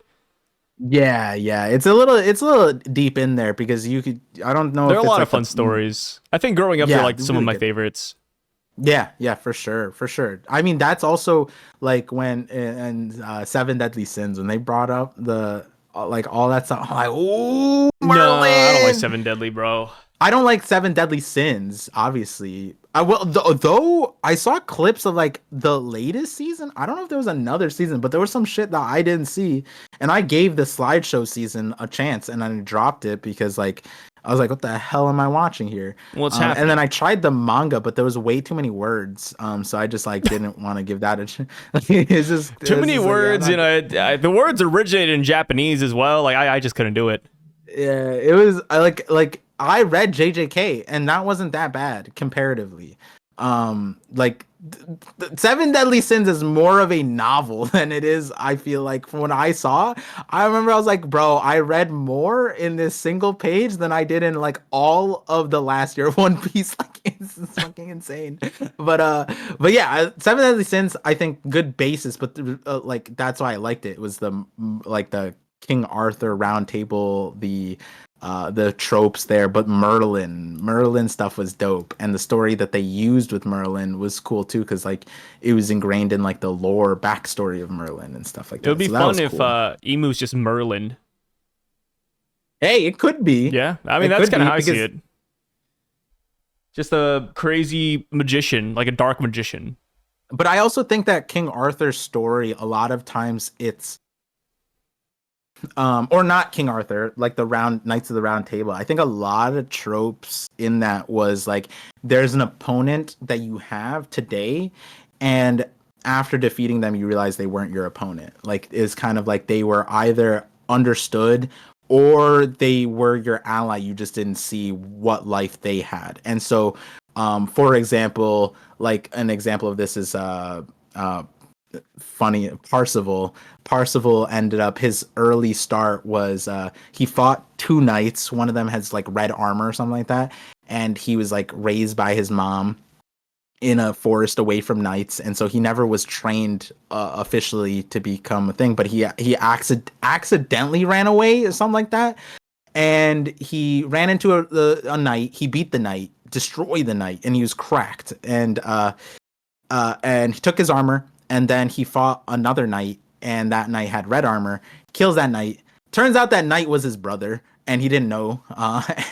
And so then, like, I think once he defeated his brother, he found out that it was his brother, and then I think he did something for that knight, like some of his duties, and it's like his opponent ended up becoming what he was like, I respect, I'm so sorry, like kind of like not respect or apology, but more so like not remorse either. It was kind of like duty bound, like in defeat, I like to respect you to your grave, I'm gonna take on your duty.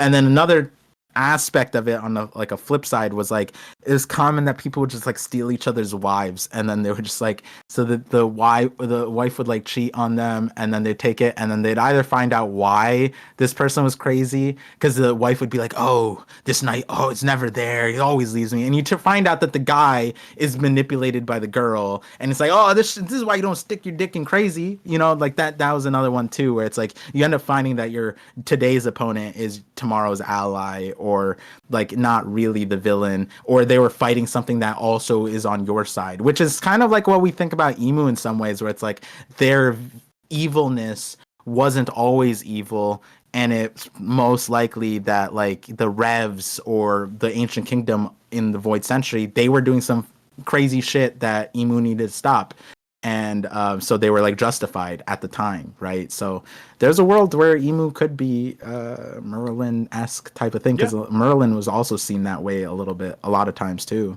I think we will get a lot of King Arthur tales in One Piece. I've always been a big fan of that, and I mean, you guys know me, I love knights. I mean, I think I talked to Bragu the other day, and we were talking about like what our ideal fighting style would be in One Piece. Give me like a medieval sword, like a long sword, a broadsword. Like that's kind of where I would want to be, but we haven't had that in One Piece, man. So we'll see. I mean, some of the giants have like swords, but like not the kind of sword I like. But either way, like Excalibur, bro, like bring it in, or just give Usopp Mjolnir, which we do have maybe an equivalent pretty soon when we get to the end of the chapter. Yeah. It could be Cliome or Clive or whatever you pronounce it, because that's also the Sword of Light or whatever. Yeah. So, yeah, which I think that one, or there's another one. That one's Celtic, right? And that one might be the Excalibur equivalent. I'm forgetting. But there's a lot another of one, like swords from like those stories that are like special. Yeah. Yeah.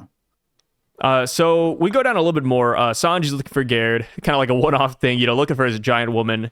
And we see that Garrett is actually talking to Road, and she finds it really suspicious that the guards are knocked out, right? Road, first up, was roaming around the castle. The guards are injured heavily. Like, there's a lot of weird things about the story. So she tries to, like, you know, get around to make him tell, like, hey, like, I'm gonna wake these guys up. And he's like, no, don't do that. And she's like, I'll tell Elder Jarl. He's like, no, don't do that either. So she just gets to the easiest option, which is to just beat Road up. And that is when he spills the beans, which is pretty funny. And, you know, I respect Road for holding out for so long. Of course, it's self-preservation because he says, hey, if this gets out, I'm going to be a co-conspirator. But at the same time, he did help Luffy and the gang a little bit. And I think it's sweet. You know, Road has really grown on me. Where are the Road for Nakama people? Well, technically, I guess he is a Nakama because Grand Fleet, but still. Great guy. Yeah. So we go on to the final parts now. Nakama's crazy. Technically, already Nakama is crazy. He is. It's true. We go down to the underworld. Yeah. Luffy and Zoro appear in front of Loki. And obviously, things aren't exactly how they imagined, right? I'm imagining that in Luffy's head, Loki would be like smiling, you know, jumping for joy, shaking in his chains. All the animals would be singing some tunes. But no, that's not the case. Loki's like halfway dead. The animals are also knocked out. And Zoro, you know, I think he plays it really smart here, but he reserves judgment. He's like, wait a minute, like, this is really weird. Like, this is nothing from what I imagine. Like, should we just check to see, like, what's going on? Like, should we wait a little bit? But Luffy really cares about Loki. He says he's about to die. We have to help him.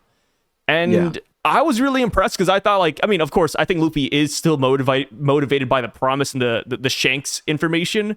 But he doesn't mention Shanks once here. He doesn't say, oh, like, I need to know about Shanks or anything like that. He's just actually worried about Loki. Which, how do you feel about all this? No, I agree with a lot of people. Maybe not to the same extent, but, like, in the sense that I think this dialogue sequence here between Zoro and Luffy was really, really good. Like, I really liked it, to the point that, like, you know, when I was reading it first read, and this comes off of last chapter too, where, like, Zoro was, like, a little out of character a tiny bit, but, like, and I was like, is it Zoro, you know, joking around. But this one, like, kind of like it's not that it's no, it is that it's not Zoro like, because Zoro is one of the strongest characters we know, one of the most confident characters we know, one of the characters that will challenge. Like, he stood up to the world's strongest swordsman knowing that he was lacking, but it was his dream standing right in front of him. So why would he run from his dream?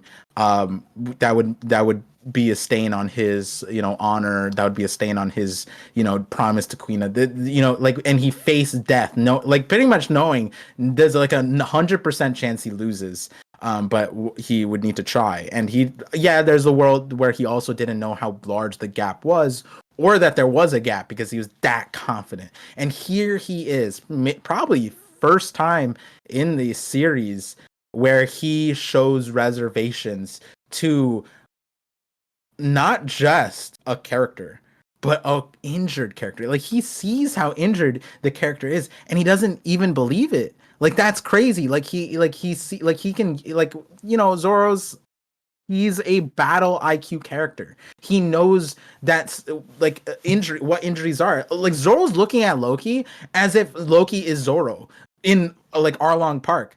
Like if Arlong continued to downplay those wounds, or not downplay those wounds, but like, Arlong did downplay those wounds, and he was rightfully so. He was like, man, this guy is a menace. He needs to be put down right now.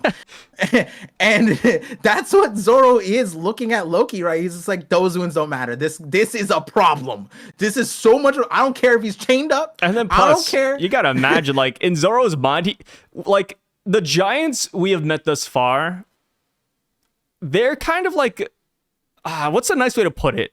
They're all like Quasimodo, right? Like, they're just lovable idiots, kind of stupid, you know. They're not the best chip off the block, right? They're just a bunch of goobers.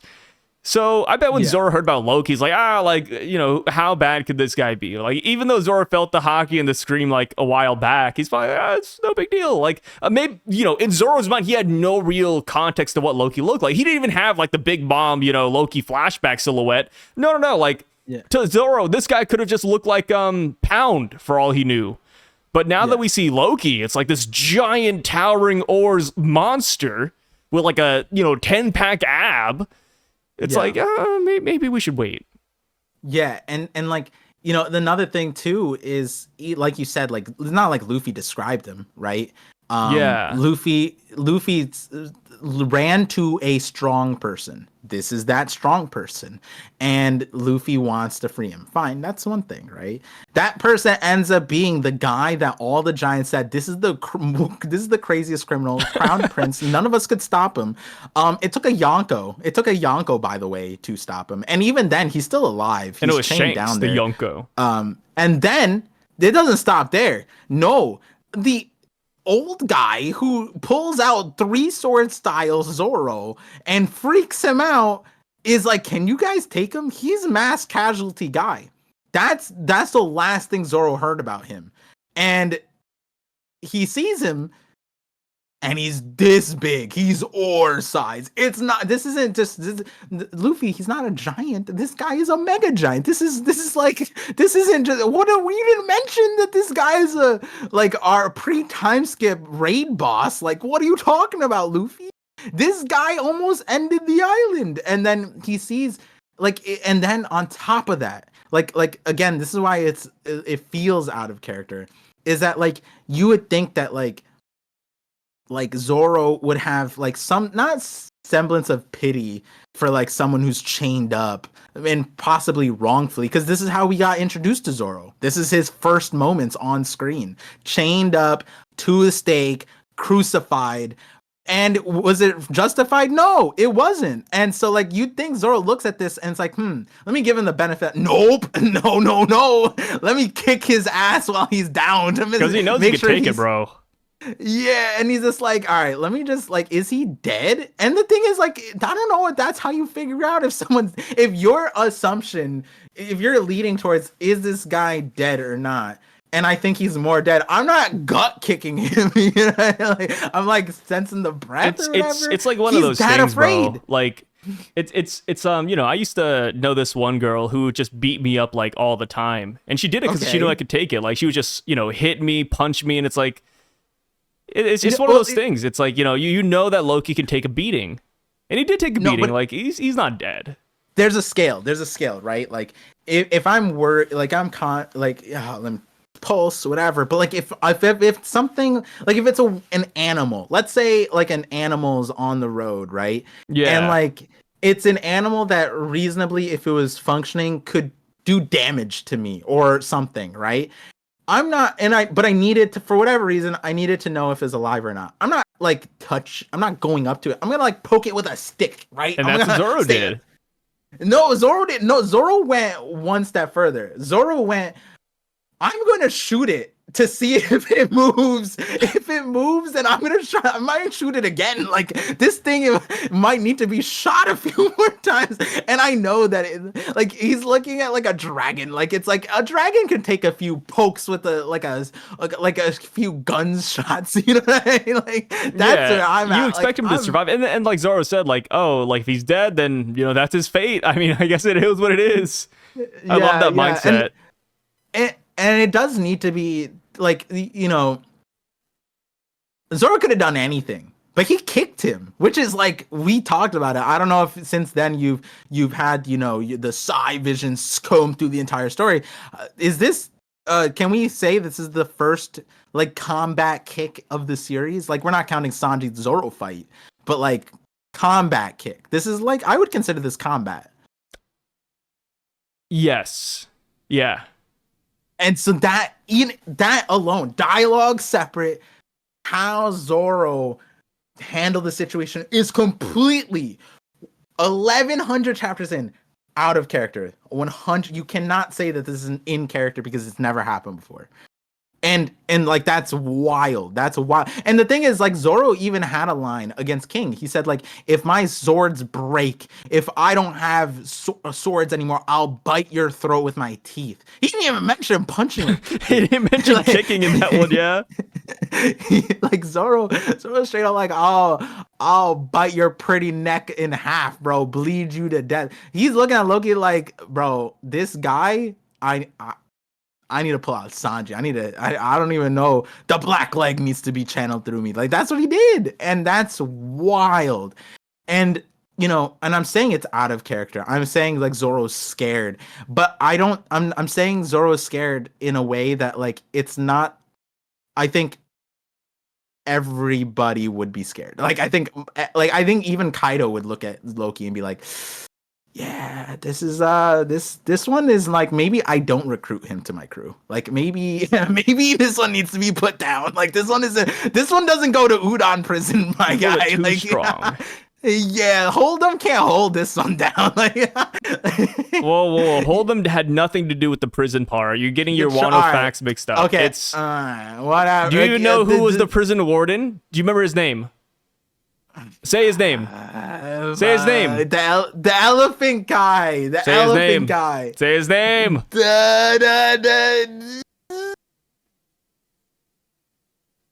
Baba I was gonna Nuki. say Baba Nuki. God damn it. I was gonna say Queen, but that's not fair. No, Queen's not fair. Queen was just like roaming around the area, but no, it's Baba Nuki, man. Put some respect on him. Headliners. He's going for the headliners. They got headlined by Queen. Hold'em was better though. Yeah. Yeah, he's back in the story. He is to an extent. Yeah, he's on our side, sort of. Zoro says something really interesting while they're talking about Loki here. But he says that this guy's big as oars, which makes sense, right? Like, King Harold was a monster, and then of course we don't know Loki's mom. Whoa! King Harold is a monster? He was an ancient. Yeah, he's a monster, dude. That sounded a little racist. That's fine. We can all get a little bit racist here. It's a safe space, as people say nowadays, right? Yeah. That's what kids say, right? It's a safe space. Yeah, we're in our bubble, boys. It's not a safe space to be racist, but also when none of us are ancient giants. Like, it's a fictional character. It's okay. That's the thing. Like, I'm trying to think of like actual racist insults I can use against tontadas and long arms and all them. Even if King Harold was in the room and he said, "Sai, it's a safe space," and you go, or Loki, your father, the monster. That's not how safe spaces work. No, it's like AA, like you just speak your mind, man. It's not this is that trend where it's like we listen, we don't judge. Like that trend. I don't know if you've seen that, where it's like some crazy stuff is happening. Most of it jokes, I feel like, but some other people are wild. But we listen, but we don't judge. And it's like, okay, sure. That's what that one was. I like to flip that upside down. We judge and we don't listen. So when Zoro mentions oars here, I think, again, that's really fascinating. And I wish I brought this up in other videos, but like, he says this guy is comparable to oars, which is kind of what Usopp talked about earlier. Well, he didn't talk about like this, but like he talked about oars 3 chapters ago. And he says that, oars was this big giant that towered over everybody. And the person who took him down was, it was me. I was the one who beat oars. And it's like, wait a minute, Usopp, that didn't happen.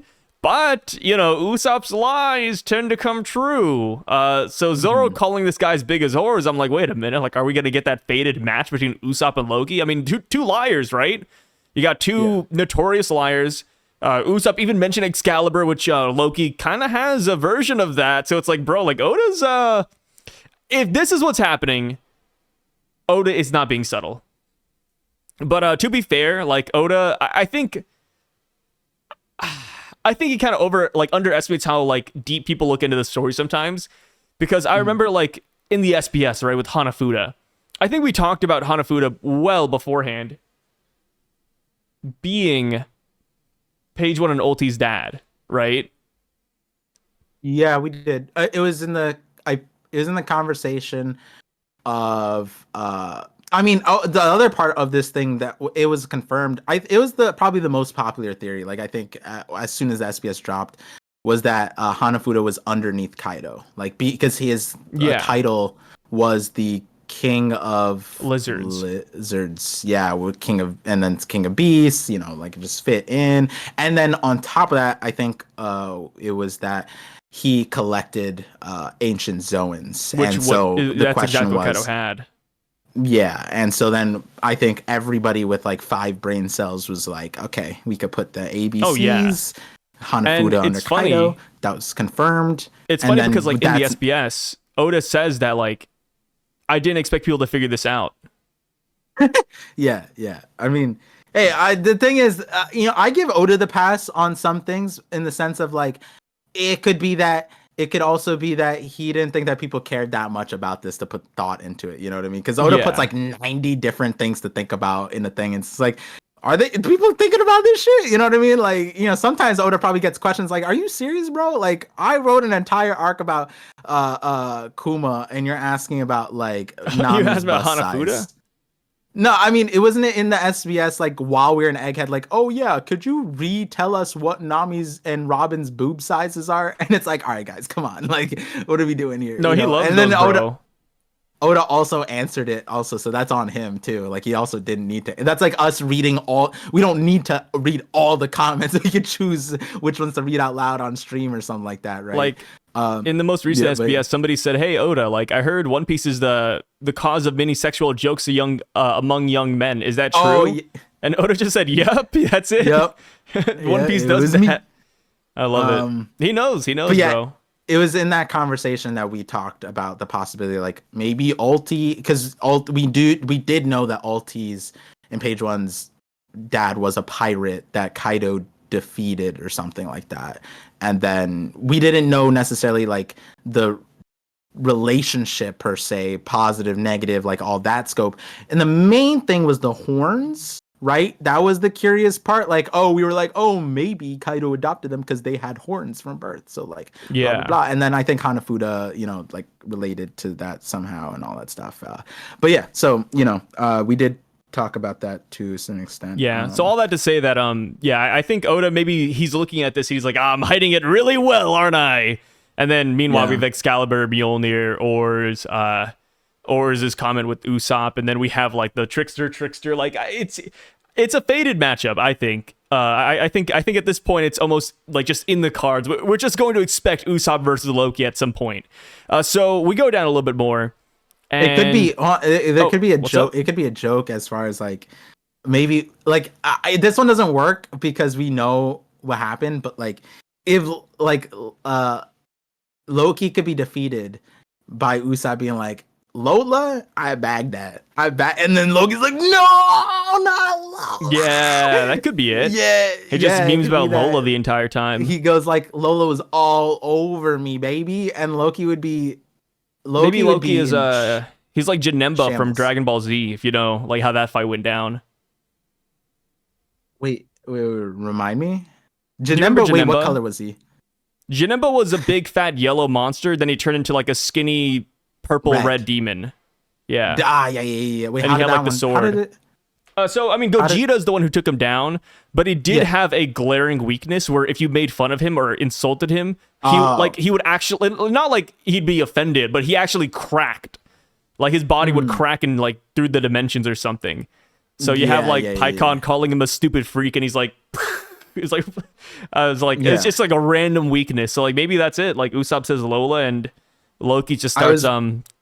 I knew all that, but I was like, wait, how does this fit? But now I get it. Like Usopp just starts slandering Loki. Like Loki's about to punch Usopp, then he mentions Lola, then Loki falls and he breaks his knees. Like he goes like you may be as big as Oars, but your dick is small. Like he just says some crazy. Oh my god! Shit.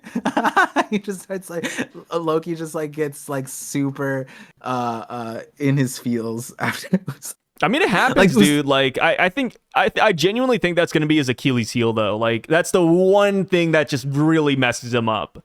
Yeah, Usopp pulls out Eni's lobby, Luffy. Like, not that he's slandering him, but he's like, you weak? You some pussy shit? You need me to come in? Like, he started like, hey, yo, get up. If you don't get up, I'm gonna whoop his ass. You know, like, Usopp starts making stuff up. He starts becoming that belligerent and that, like, ridiculous against Loki. It's just like, he just starts making fun of everything. And he starts saying, yo, mama jokes. Oh, that would be wild. Ooh. Or maybe Usopp looks at Loki and says, hey, what's your type of woman? Lola. It just starts roasting her instead. Like, imagine that. Yeah, it's crazy. He starts calling her pig because that's what Usopp remembers. Oh my god, she's a bore of a woman. Yeah. Dude, that'd Or be maybe like he crazy. puts like little like googly eyes on his butt and he's like, hey, look, it's Lolo over here, buddy. Like he just really starts messing with them. That could happen. I love this theory. Yeah. Oh god, yeah, this is a good theory. Usopp starts just Yeah. roasting The Loki. title of the video Everything. is How to Defeat Loki 101. Yeah. Ooh, that's a So good one. we go down a little bit more. They agree to help Loki, right? Because like the thing is, like Zoro was pushing Luffy back a little bit, but at the end of the day, like Luffy, whatever he wants, they kind of have to go with it. So yeah, they agree. Chopper's too far, so instead they're going to go to the village doctor. Luffy wants to free Loki so much that he doesn't mind if they just get banished from Elbaph, which is crazy, right? Because Luffy really wanted to come here. Like it's Usopp's dream, but if it wasn't, dude, this would be like, I mean, it's technically one of Luffy's dreams too. So it's insane, his resolve. So as they're walking away, they're like, hey, he also needs food. They talk about the animals. Luffy's bonded with these guys. So again, they kind of argue one more time. And that is when we see that Hardin and the gang, plus Sanji, are falling from the sky. They finally arrive to the scene of the crime, or potential crime. And Luffy has to save them because they have no island clouds. Like the Zval is not working. They're just too... they were too gung-ho about coming down here quickly. And they mentioned a lift, by the way. Like, hey, like, we couldn't waste time getting a lift. And it's like, wait a minute, like, what would the lift be? Like, the sunstone? Is it like an elevator? Do they go inside the hollow tree as like a staircase? I don't know. Like, what are your thoughts? Like, how would you want to travel between realms in Elbaph? Because ideally... really? Yeah. No, what about like a cool waterfall? Sunstone. What the hell? You can make a waterfall you like with the rainbows, sunstone. though. Yeah, I mean, You're but like a big you can do rainbow anything with guy. sunstone, right? You just paint. It's all about what you paint, right? Because isn't that what it was called, like painter stone or whatever? Yeah, but like, so what? You want me to paint a fake waterfall?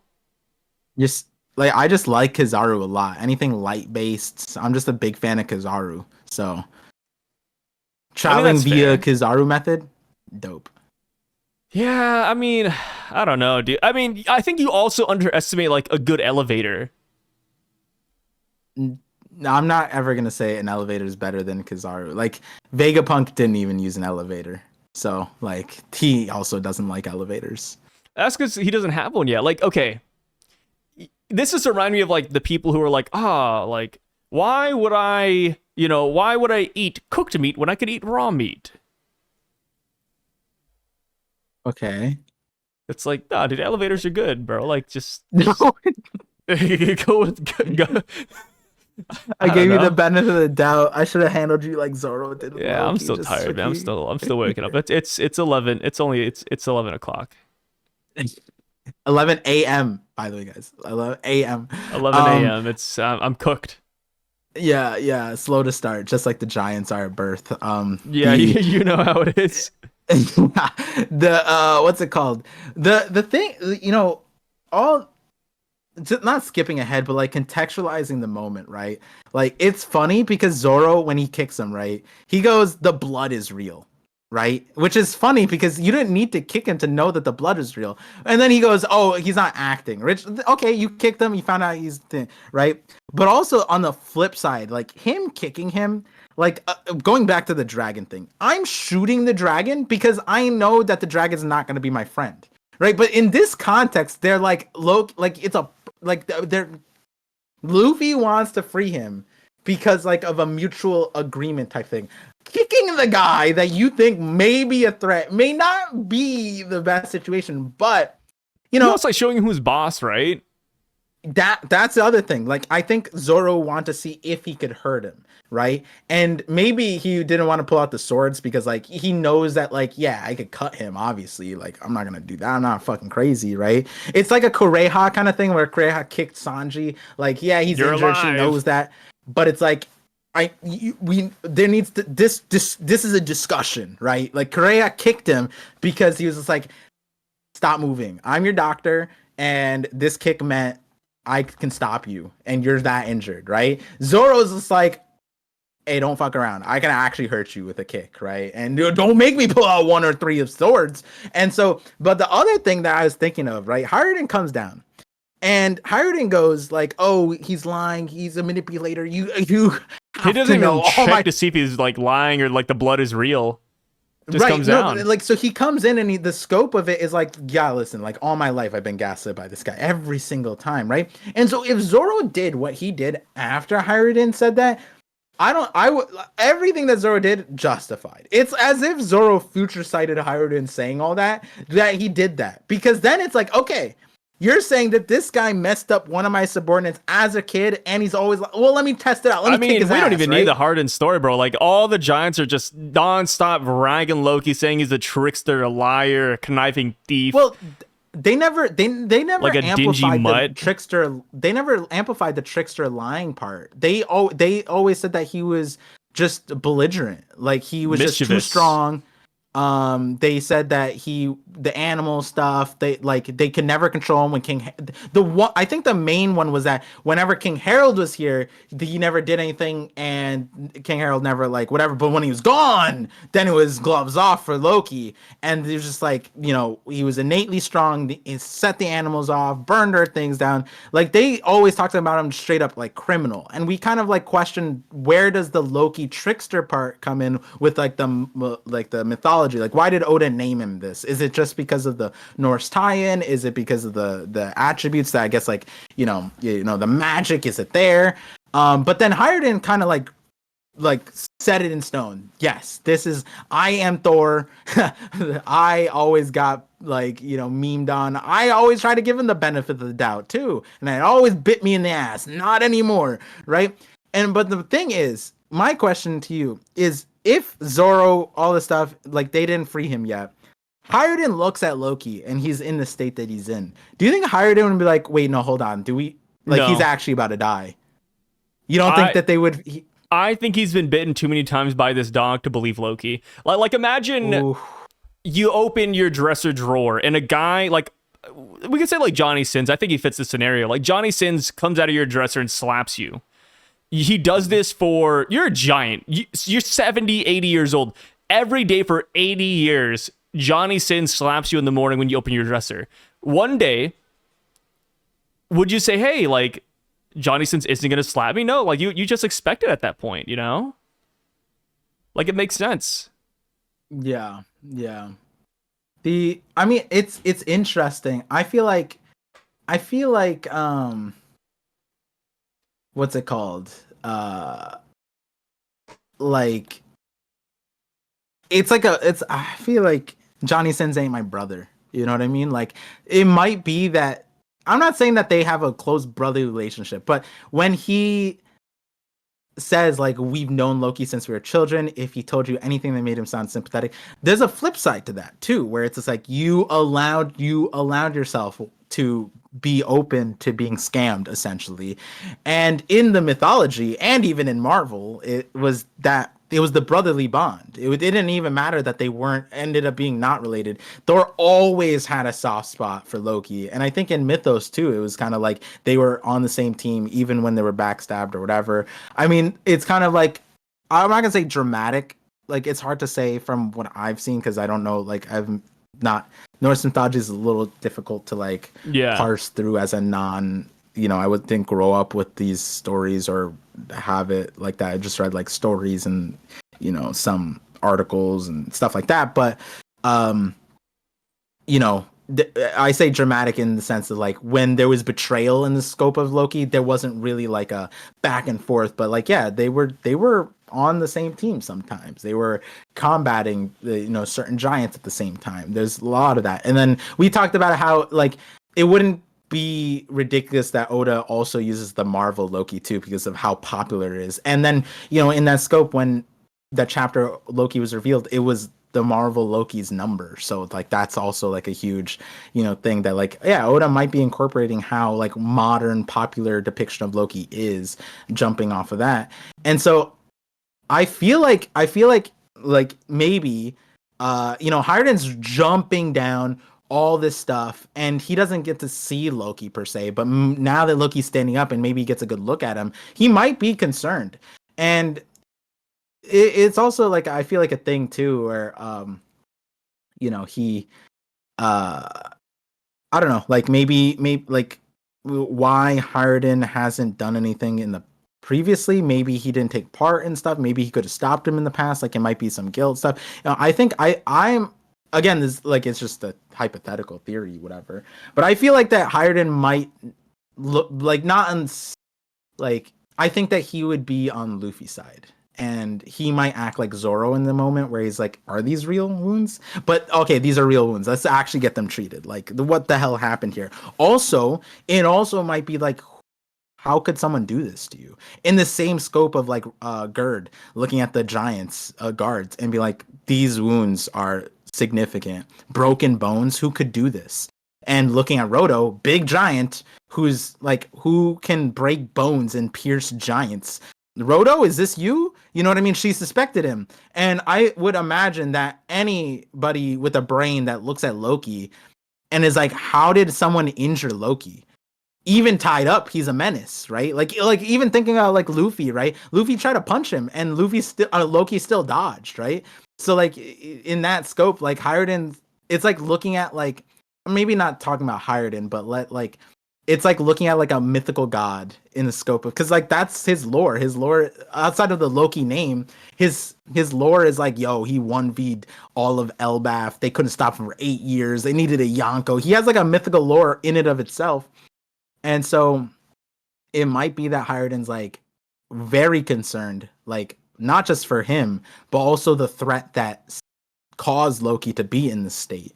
So I am curious to see what Hiruden's next lines are after this. Like Loki and Hiruden, that interaction, but also like the dialogue between separately and between them, because that's going to be fascinating. It's going to be really telling, I feel like. I'm excited to see how the half brothers interact. Yeah. And I mean, cool. I'm on the same boat. I think Hiruden will care about Loki. I just think that like he would be, you know, when he first shows up here, he would be like exactly the same as Zoro. Like he would not like trust this at all. But as far as like brothers go, like I agree. I think he still holds like that kinship to him to some extent. Yeah. And of course, like we're assuming it's also like a misunderstanding, right? Like there's more to the King Herald story that we don't know. So like once that gets cleared up, if that ever gets cleared up, then I could see them being like friends again. Because like all these giants, they run in pairs. So I mean, Hiruden and Loki, they're a pair. At the moment, it's Hiruden and Stanson, but maybe the good timeline is. Oh, but you don't like Stanson though, because Stanson is like one of Rayleigh's disciples. My favorite. Stanson's my favorite. What do you mean? Oh, because of Rayleigh's disciple. No, remember he was the coolest looking one. Yeah, and he also had like the most amazing flashback. Glow up. Yes. Yeah. Oh, was that Stanson back then? I didn't even realize. Yeah, Stanson's crazy. Maybe we need another refresher. Crazy. Maybe we need to read One Piece Deep Blue. But with the actually like with the like there's a world where Corazon Doflamingo, like maybe like there's like certain elements like the Holy Knights, even like turning down, like burning the Celestial Dragons, like that's like kind of like Doflamingo, but also like the scope of it. It could be there's a weird way where it's like because Doflamingo was innately born the demons, the strong one, you know what I mean? And then Rosinante was just like there, and he was like the only one, and there was like a soft spot, blind spot. Maybe like Oda's doing like another like, you know, kind of situation like that where it's just like not estranged brothers, but like what is it called? Like just like it's like a brotherhood, like another aspect of brotherhood where it's just like brothers will always give a brother a pass, and as long as you're brothers, you know what I mean? Yeah, brothers doesn't mean like blood. It means I wouldn't be brothers, surprised if like we come to find out the reason why Loki never told Hiruden the truth is because he's protecting him or something. Just something silly. Yeah. That's like a classic trope. They could start sobbing to each other too. It could, you know, it'd also be crazy if Lola liked Hiruden. Yeah. And then Loki thought that Hiruden was like trying to steal his girl, and that's the start of it, you know? At that point, I mean, like, I guess you gotta hate him, right? You have no choice at that point. Yeah, and then Hiruden's like, no, I was into Chiffon, bro. And then they're like, they're the same thing. What do you mean? Oh, you know, that would actually be crazy. Because like he like it specified Lola, right? So like imagine like he saw Chiffon and Hiruden like hanging out and he thought that was Lola. Oh, that'd be crazy. He did. Yeah, he doesn't realize they're twins. Yeah, that'd be crazy. Ooh. So Loki's up. There's no stopping him. Zoro and Luffy already undid the chain, minus the ankle cuff, by the way, because that's supposedly gonna stop him. And we see him stand up, and he grabs his hammer, RAGNIR, which seems like a play of Ragnarok and Mjolnir. Kanji also means iron lightning, iron thunder as well. Apparently it's like interchangeable, like I said earlier. And yeah, this is the hammer we've been waiting for, right? This is the hammer we saw for the longest time behind him. We thought it was really odd that he had it. But here he is. And, you know, I feel like there's a lot of theories as to why he has the hammer right now. Because it's strange locking a guy up with his number one weapon. But, you know, if we're going back to, like, the Excalibur comment, right? That could only be wielded and picked up by one person. Maybe it's the same way with Loki. And since Loki has this chain, while we could say that Loki is not going to be able to use his devil fruit, right? There's also a realm where the hammer is what has the devil fruit. And this chain means nothing to Loki. Like, really, they chained him up because, one, it's, you know, sea stone is really durable, but two, because they wanted to keep the hammer down, actually. So I think that'd be pretty interesting. You know, RAGNIR making an appearance here, I think it's going to change the game, which I can't imagine how next chapter is going to go. Like, it makes no sense for Loki to necessarily lose or look bad right now, but if Loki wins a bout here, we gotta imagine who he's winning against. Like, Harden, the new Giant Warrior Pirates, which, you know, people are saying, like, they're kind of fodder. That's fine. But Luffy, Zoro, and Sanji are here. Like, the strongest trio. Like, if Loki wins or, you know, gets out of here, like, that's crazy, right? Considering the fact that he's, like, half dead. Yeah, he would be the strongest character in the series. Like, yeah, like, that's insane. Yeah, the potential is insane. You know, Loki would be like Frieza, like just born different, just like it just absurd. Comes out with a golden form, like the absurdity. Of that, you know, not glow up, but like the ability to match the main character is that like it would make zero sense. Like if Loki gets a W, he has the plot armor. He is plot armor at that point. Like, I mean, he's alive right now. I mean, that's kind of plot armor, right? Like, he got stabbed like 3 times by the commander of the Holy Knights, Shams. Yeah, Shanks is literal equivalent. You know what I mean? Like, that's not even a hyperbole at this point. It genetically equivalent man, like, to Shams, if not genetically superior. I don't know about time. I do respect my seniors, and this is a chapter called Older Women, you know. So Shams being the older brother, he's a little bit better. And Oda does like giving slight advantages, like Shanks is 1 centimeter taller than Mihawk, Zoro's 1 centimeter taller than Sanji or something like that. So it's like that 1 centimeter is a huge difference in a lot of ways. And so and look, and in this situation, Loki doesn't have 1 centimeter. He has 2 giants above Hiruden in terms of size. He's massive, he's big, he's strong, he has 3 wounds, handicapped in, and it's like getting a W here would be absurd, insane, ridiculous. But like you said, it makes no sense to, like, what, they just beat him, trap him, like stop him, like what? And I do think that RAGNIR is the solution here. I'm not on board that it is a devil fruit thing, because the question mark, and we talked about this a little bit, and it would kind of make no sense if it was a devil fruit in that context, is that why did they give him the hammer if it's powerful, and if it was and the conversation was like, oh, Mjolnir can return to Thor. So in this scope, then, it doesn't matter if they take Mjolnir away. Maybe they can't take it away because it'll just travel to him, and then that would be more devastating.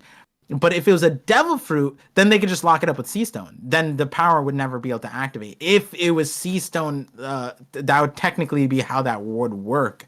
It would be weakening whatever thing. Even if it was like even in the scope of like because Mjolnir, you could say, if you were to put a one-piece skin on Mjolnir, make it one-pieceified, right? the scope of it was that Odin enchanted Mjolnir to be like if you are righteous enough, I guess in Marvel, but like there's a different scope, but enchanted it so that it would be returned to the owner or whatever and can only be lifted. That's magic, but like you could also say that Mjolnir had a will because it could sense who would whatever, and that would be the one pieceification of it that not anybody could just wield it, kind of like Enma, right? And so if it had a will and it's alive or sentient and it had a devil fruit on top of that, like a Funkfried, and you put sea stone on it, then technically that will would also be weakened. Similarly to how when Luffy just stepped on the stone, he just like died basically right here. Yeah. He just like completely fell off. So if it had a devil fruit and it had some kind of like will to move, I'd imagine this logic would be that, yeah, just lock it up with sea stone. It wouldn't make sense to give it to him. So I'm not opposed to it being devil fruit, but so the minimum I am is like, yes, this is like the family treasure being this or something like that. Oh, not family treasure. Sorry. We kind of know that one's a devil fruit. Sorry. But like this being some like significant weapon like Excalibur, 100% I agree. It having Mjolnir properties, I could see that. It could make sense why they couldn't remove it from Loki. That would be true. I don't know if I'm on the devil fruit side yet. Of it being there, but I understand why, because then it would make it easier too if the family treasure and this are all in one. Would explain like not eating it, easy to steal, easy to take, easy to win over. It would also be interesting too, because then if it's like the righteousness thing or like the rightful owner, then that means that it would have went from Harold to Loki. Unless it was never accepted by Harold and Loki was always the rightful owner. That's also it too. But I think the main question mark is how come they never separated them? And that will probably be explained next chapter, I think. Yeah. Because we'll probably, whether explicitly, it'll at least be implied why they couldn't remove it, right? Because even here, like Hyden kind of says, don't do it. Loki, take your hand off of RAGNIR, right? And that's kind of different than put your weapons down, surrender. That's different. He's saying take your hand off. The way, and I didn't look at the raws. I'm just looking at translations here. Like take your hand off of the trigger. Take your hand off of the gun. Put your gun down. There is like a small nuance, like you know what I mean, like maybe there is something specific that happens if Loki puts his hand on the weapon rather than him putting the weapon down. You know what I mean? Because putting the weapon down, he could put the weapon down and still have his hand on it, right? But no, he's saying like, take your hand off of the weapon. Okay, this is dangerous. Take your hand off the trigger. You know what I mean? It sounds like there's a trigger that he's about to pull just by putting his hand there. Obviously, it looking more deeply into it, but if we're talking about how the thing could be enchanted, will, whatever, connected to it, I'd imagine that he would be able to activate it if it was just on his back too, right? Like that's kind of interesting. So. It is interesting though because like Thor could Oh no, I guess Marvel did the hand thing. I don't know if that's real though. I don't know if that was always a thing. I think that was but even then, it's like One Piece, so Oda could always change it too, right? Yeah, even with like Mjolnir, he's calling it RAGNIR, but it's like I'm assuming it's the same concept, considering like how it's spelled out and the way it looks and everything, and who's wielding it even. I mean, a lot of Norse words are going to be spelled the same, like ending with the ear. Yeah, the ship is Svelgmir or whatever, Volnir or something like that. So it'll end in the ear. But yeah, the weapon. Okay, so what are you looking most forward to next chapter? The weapon, Loki, or something else? I would say, I mean, weapon and Loki are kind of like one and the same. So I'd say weapon if I had to choose one. Just because I want to see what it's all about, right? Like, I feel like this is something we've kind of been looking forward to. I mean, everybody kind of assumed it was going to be here. You had some, like, Norse naysayers who were like, I don't want Mjolnir in the series. It's like, it's going to happen. Like, I mean, yeah, like, it was always going to be a thing. Yeah. You know, it was one of the most popular theories for the longest time. Like once a now. Yeah. I guess, like, I'm just kind of curious to see how Usopp's going to interact with this. I don't think he's going to interact next chapter. But, obviously one of the biggest theories is Usopp having a hammer, and will he get RAGNIR? Which, the thing is that if it is like a devil fruit hammer or, a hammer with the sentient will, I think that'd be really interesting just to see like how it would change size to fit Usopp. Because I think that could be like easily explained, like, oh, if it's a living thing, Usopp's small, I'll just become small. But it could also become big at the same time, right? Like maybe Usopp, because Usopp's thing is like the 100-ton hammer, 10-ton hammer. Maybe he throws it and then, or like uses it and then it expands back to this size. Yeah. Like it's Usopp's size when he uses it, but he throws it and it's the attack of a giant. I think that'd be pretty damn cool. It goes faster and just bigger. Yeah, exactly. It's like the Momo no Mi, it tied in. And one thing too that I think is interesting is that Loki in the mural, or well, I'm assuming it's Loki, but it's a giant that looks like Loki, same helmet, whatever. He doesn't have a hammer. He has a spear. And the other giant has a sword and a shield. And it's like, wait a minute, like, people are, the mural is very divisive, but if it's the third world on the left side fighting Imu, like all the people, then if that's supposed to be Loki, he's not gonna have RAGNIR. He's gonna have a spear instead. Which could be Gungnir as well, which is another Norse weapon. Yeah, yeah.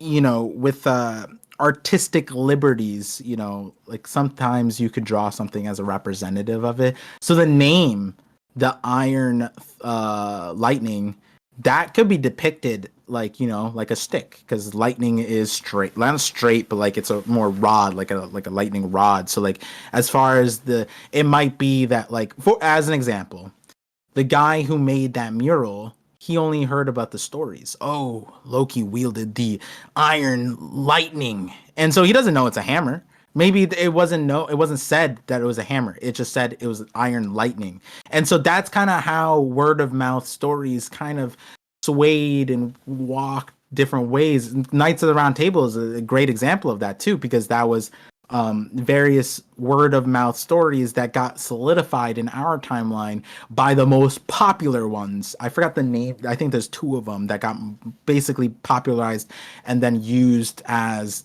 foundations for the rest of modern examples. But prior to that and during that timeline, there was a bunch of people making stories up about similar names. Oh, King Arthur was here, there, whatever. It wasn't a round table, it was a spherical table. I made that up, but like point is that word of mouth, that's how it falls short, is the naming schemes. A lot of times it's like when you name something, you get a connotation of what it looks like. Oh, like Bruce sounds like a big strong guy, but it could be Bruce is like this scrawny guy, right? Iron Lightning is something that, like, do you think of a hammer? Well, you could if you're like a blacksmith. When you smack something, it sounds like lightning hitting metal or whatever. But if you're not, and you're not really a thing, and you think of lightning and someone throwing lightning, you could think of a spear. And a lot of times when like Zeus lightning is attributed to spears or archery or something like that, swords even sometimes, but a lot of times I think even Marvel did like a lightning spear type of thing, or they throws. So it could be that the person who did the mural, that was the hammer. It was just the name and if this was the family treasure, then boom, you got your thing. And the way it would work, like Par, like obviously family treasure, Elbaph, they know what the hammer looks like, but it might be that the treasure was like Roto never saw the royal capital, right? So now wait, I'm curious. In the past, yeah, I understand the argument you're making, but I'm curious, do you believe that's what happened then? What, that the mural could be depicting this hammer? Yeah. With the spear? Yeah, I think that fully. I think that a lot of things in that mural could just be like it, whatever you think it could be. And if it looks different or slightly different, it could be, okay, wait, what's the connotation here? In a similar vein of like Luffy or Nika, right? Nika, one picture he's holding a spear and sword, another picture he's holding a spear and shield. That could simply just be that, like, it was like, for example, what's his face? It could be said that he had a spear of grit. That sounds like a weapon. But that's not what it was. Zeph was referring to his willpower. So if you said that Nika wielded a spear of grit and like a sword of might or something like that, you could, if you're a kid, you think those are actual things. But no, Zeph was talking like metaphorically. And so if you were to tell that story, if Zeph were to say, yeah, Luffy fought with a spear of grit and that's how he took down Don Krieg, someone could depict that with a thing. And that's how stories went. That's how a lot of those mythology stories went. From Norse mythology especially was like that because they didn't have all of it written down in a way that was like contextualized, like people weren't contextualizing it like that. There was like word of mouth, but also like depictions of the poetry, and multiple people were saying the poetry to the point where a snake could be it could be poison, it could be an actual snake, it could be a sea serpent, it could be a stream, it could be a waterfall, it could be a cold wind. That's how different that one thing is. And yeah, everyone could depict that very differently. But I think that's why I also believed the text, the mural and the text, like those were very useful in both. Like I think we talked about it and we're like we like the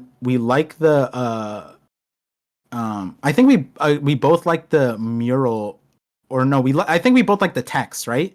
I think we said that, and the mural was cool. I'm forgetting one or the other, but the point is both were really, really valuable because you can contextualize a lot more of the picture with the text, and also the text with the picture. It bounces off. But without multiple sources, you could easily go, oh, Luffy's a giant 8-foot monkey man who's fighting whatever. And it's like, no, he's not. He's a skinny rubber boy. And it's like, wait, no, he's a rubber man from the thing. Like, you can get various depictions. And if you told that story, it gets spun out and it can get depicted that way. And I do think that mural, I don't know about the Harley text, but I do think that the mural is a romanticization of a story that was heard. That's what I think it was.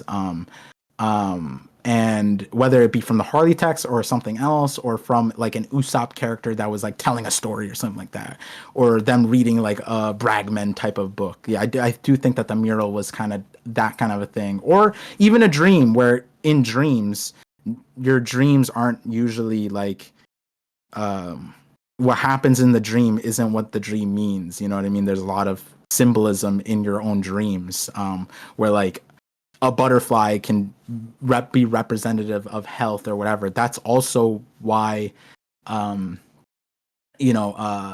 it called? A snake in a stick, a snake wrapping around a stick. What does that mean? Well, I don't know what that means, but that's even to this day a symbol of medicine. That's the symbol of pharmacy. But where is that rooted in? That's rooted in like Greek mythology, and it's a funny story. But how would you depict that? Well, that's a doctor. That's what a snake and stick could be depicted as, a stick wrapped with a snake wrapped around it. If you had that in the story, if you had that in a mural, like you would think like, oh, what is this fighting thing? Oh no, that's a doctor. That's what that would be depicted as. So, I do think that the stick in the mural, it could still be referring to RAGNIR, and that the RAGNIR would be wielded by whoever in the past. The story repeats itself, and now Loki has it. And if Loki's going to be fighting with it, he could still be having it. That's how I see it, at least. Yeah, that's interesting. Yeah. Yeah. So as far as like next chapter goes, what are you looking forward to the most? What do you think is going to happen? Do you think Loki's just going to take off and go to Shamrock? Do you think he's going to fight his brother, Luffy, and all of them? How do you see this going down? I think Loki, it's the boy cried wolf situation, where we commonly attributed that to Usopp, where Loki's in the boy who cried wolf situation, right? To everybody else, he's the boy who cried wolf, or at least Hiredin is portraying him as that. And he has the onus of trying to convince them that I'm not crying wolf. There's actually a wolf here. Do you think he even cares about like saying that though?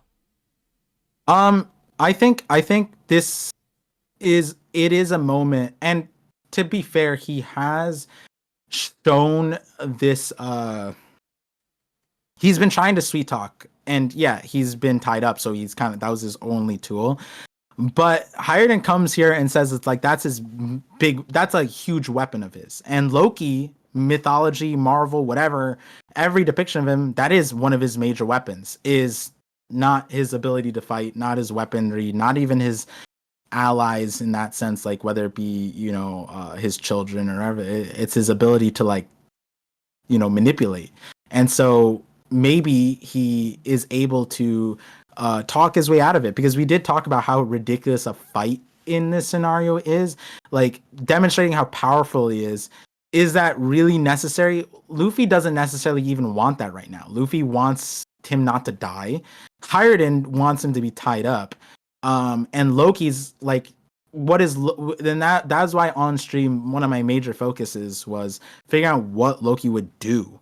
Or not Loki would do. What Loki's goal is. Is Loki's goal here to go stop Shamrocks, to go get revenge? What's Loki's real goal right now at the moment? Is it something that he has been fighting for since the beginning? Like his character priority, which would be like, Ragnarok or whatever? Is it getting to Mosa? Is it freeing Mosa? Or is it stopping Shamrock, right? If it's getting to Mosa, I don't know, like it would be running away would be enough, right? I feel like not letting them know like, oh, I'm going to free Mosa, right? But if it's to stop Shamrock and explain like what's happening, then convincing them and fighting the reputation that he has and trying to portray himself in a positive light, and also realizing that, hey, he's injured, maybe he can't take everybody right now. And if he were to stoke a fight right now, maybe it would put him a leg back against Shamrocks and whatever. And maybe he realizes he needs to get people's help, which would be very interesting because, we constantly put Usopp and Loki against each other as diametrical opposites, but Usopp's a character who constantly needs help. Maybe Loki's a character who constantly doesn't need help. And in this moment, he does need help. And so now he has to figure out, like, damn, like, maybe I shouldn't have antagonized all these people because I need their help now. And so in that situation, I think a conversation, seemingly what Hiredin is saying, that's what Loki will want to do. He'll try to convince you. He'll try to gaslight you. He'll try to whatever, get himself smooth talk you, whatever, gain sympathy, all that stuff. Oh, I was stabbed 3 times by the guy. We got to stop that guy. You guys go stop him. I'm going to go this way. Like it might be something like that. I think that we might be seeing that. Maybe a small depiction of power to just like show like like kind of like Scopper in the sense of like he was testing them, but like a reverse thing. Like Loki's just like, all right, stand down. Like, don't fight me. This will be crazy. Listen to me first. And he has to convince Hiredin, his brother. I think he's already on the Luffy boat. And I think the other part is that all he has to do is, Shanks's twin brother is here. He knows that. And Luffy and the gang already were exposed to that hypothetical theory that, like, wait, maybe he has a brother. So I feel like the way out of this without a fight isn't that hard to achieve. And I feel like getting a straight up fight is kind of more difficult from a character portrayal thing. Because it's like, yeah, if he loses, that's weird. Not weird. It's like we freed him to just chain him up again. Like, that's interesting. But if he wins or gets any kind of W at this state, it's like, then what are we saying about Loki? Loki's insane, right? So maybe it is like kind of like on Egghead, like how a lot of times it made sense to like defer a fight, delay a fight. There's a way to get out of this fight, and a lot of times that's what happened. And so I think that through conversation, Loki is able to get out here. But I do think that we're gonna see what RAGNIR can do. Yeah, I think the answer is somewhere in the middle. I think Loki will fight or clash or show what he's capable of, but also he'll try to talk his way out, or maybe he just passes out like mid-battle or like near the end because he's like obviously on the verge of death, right?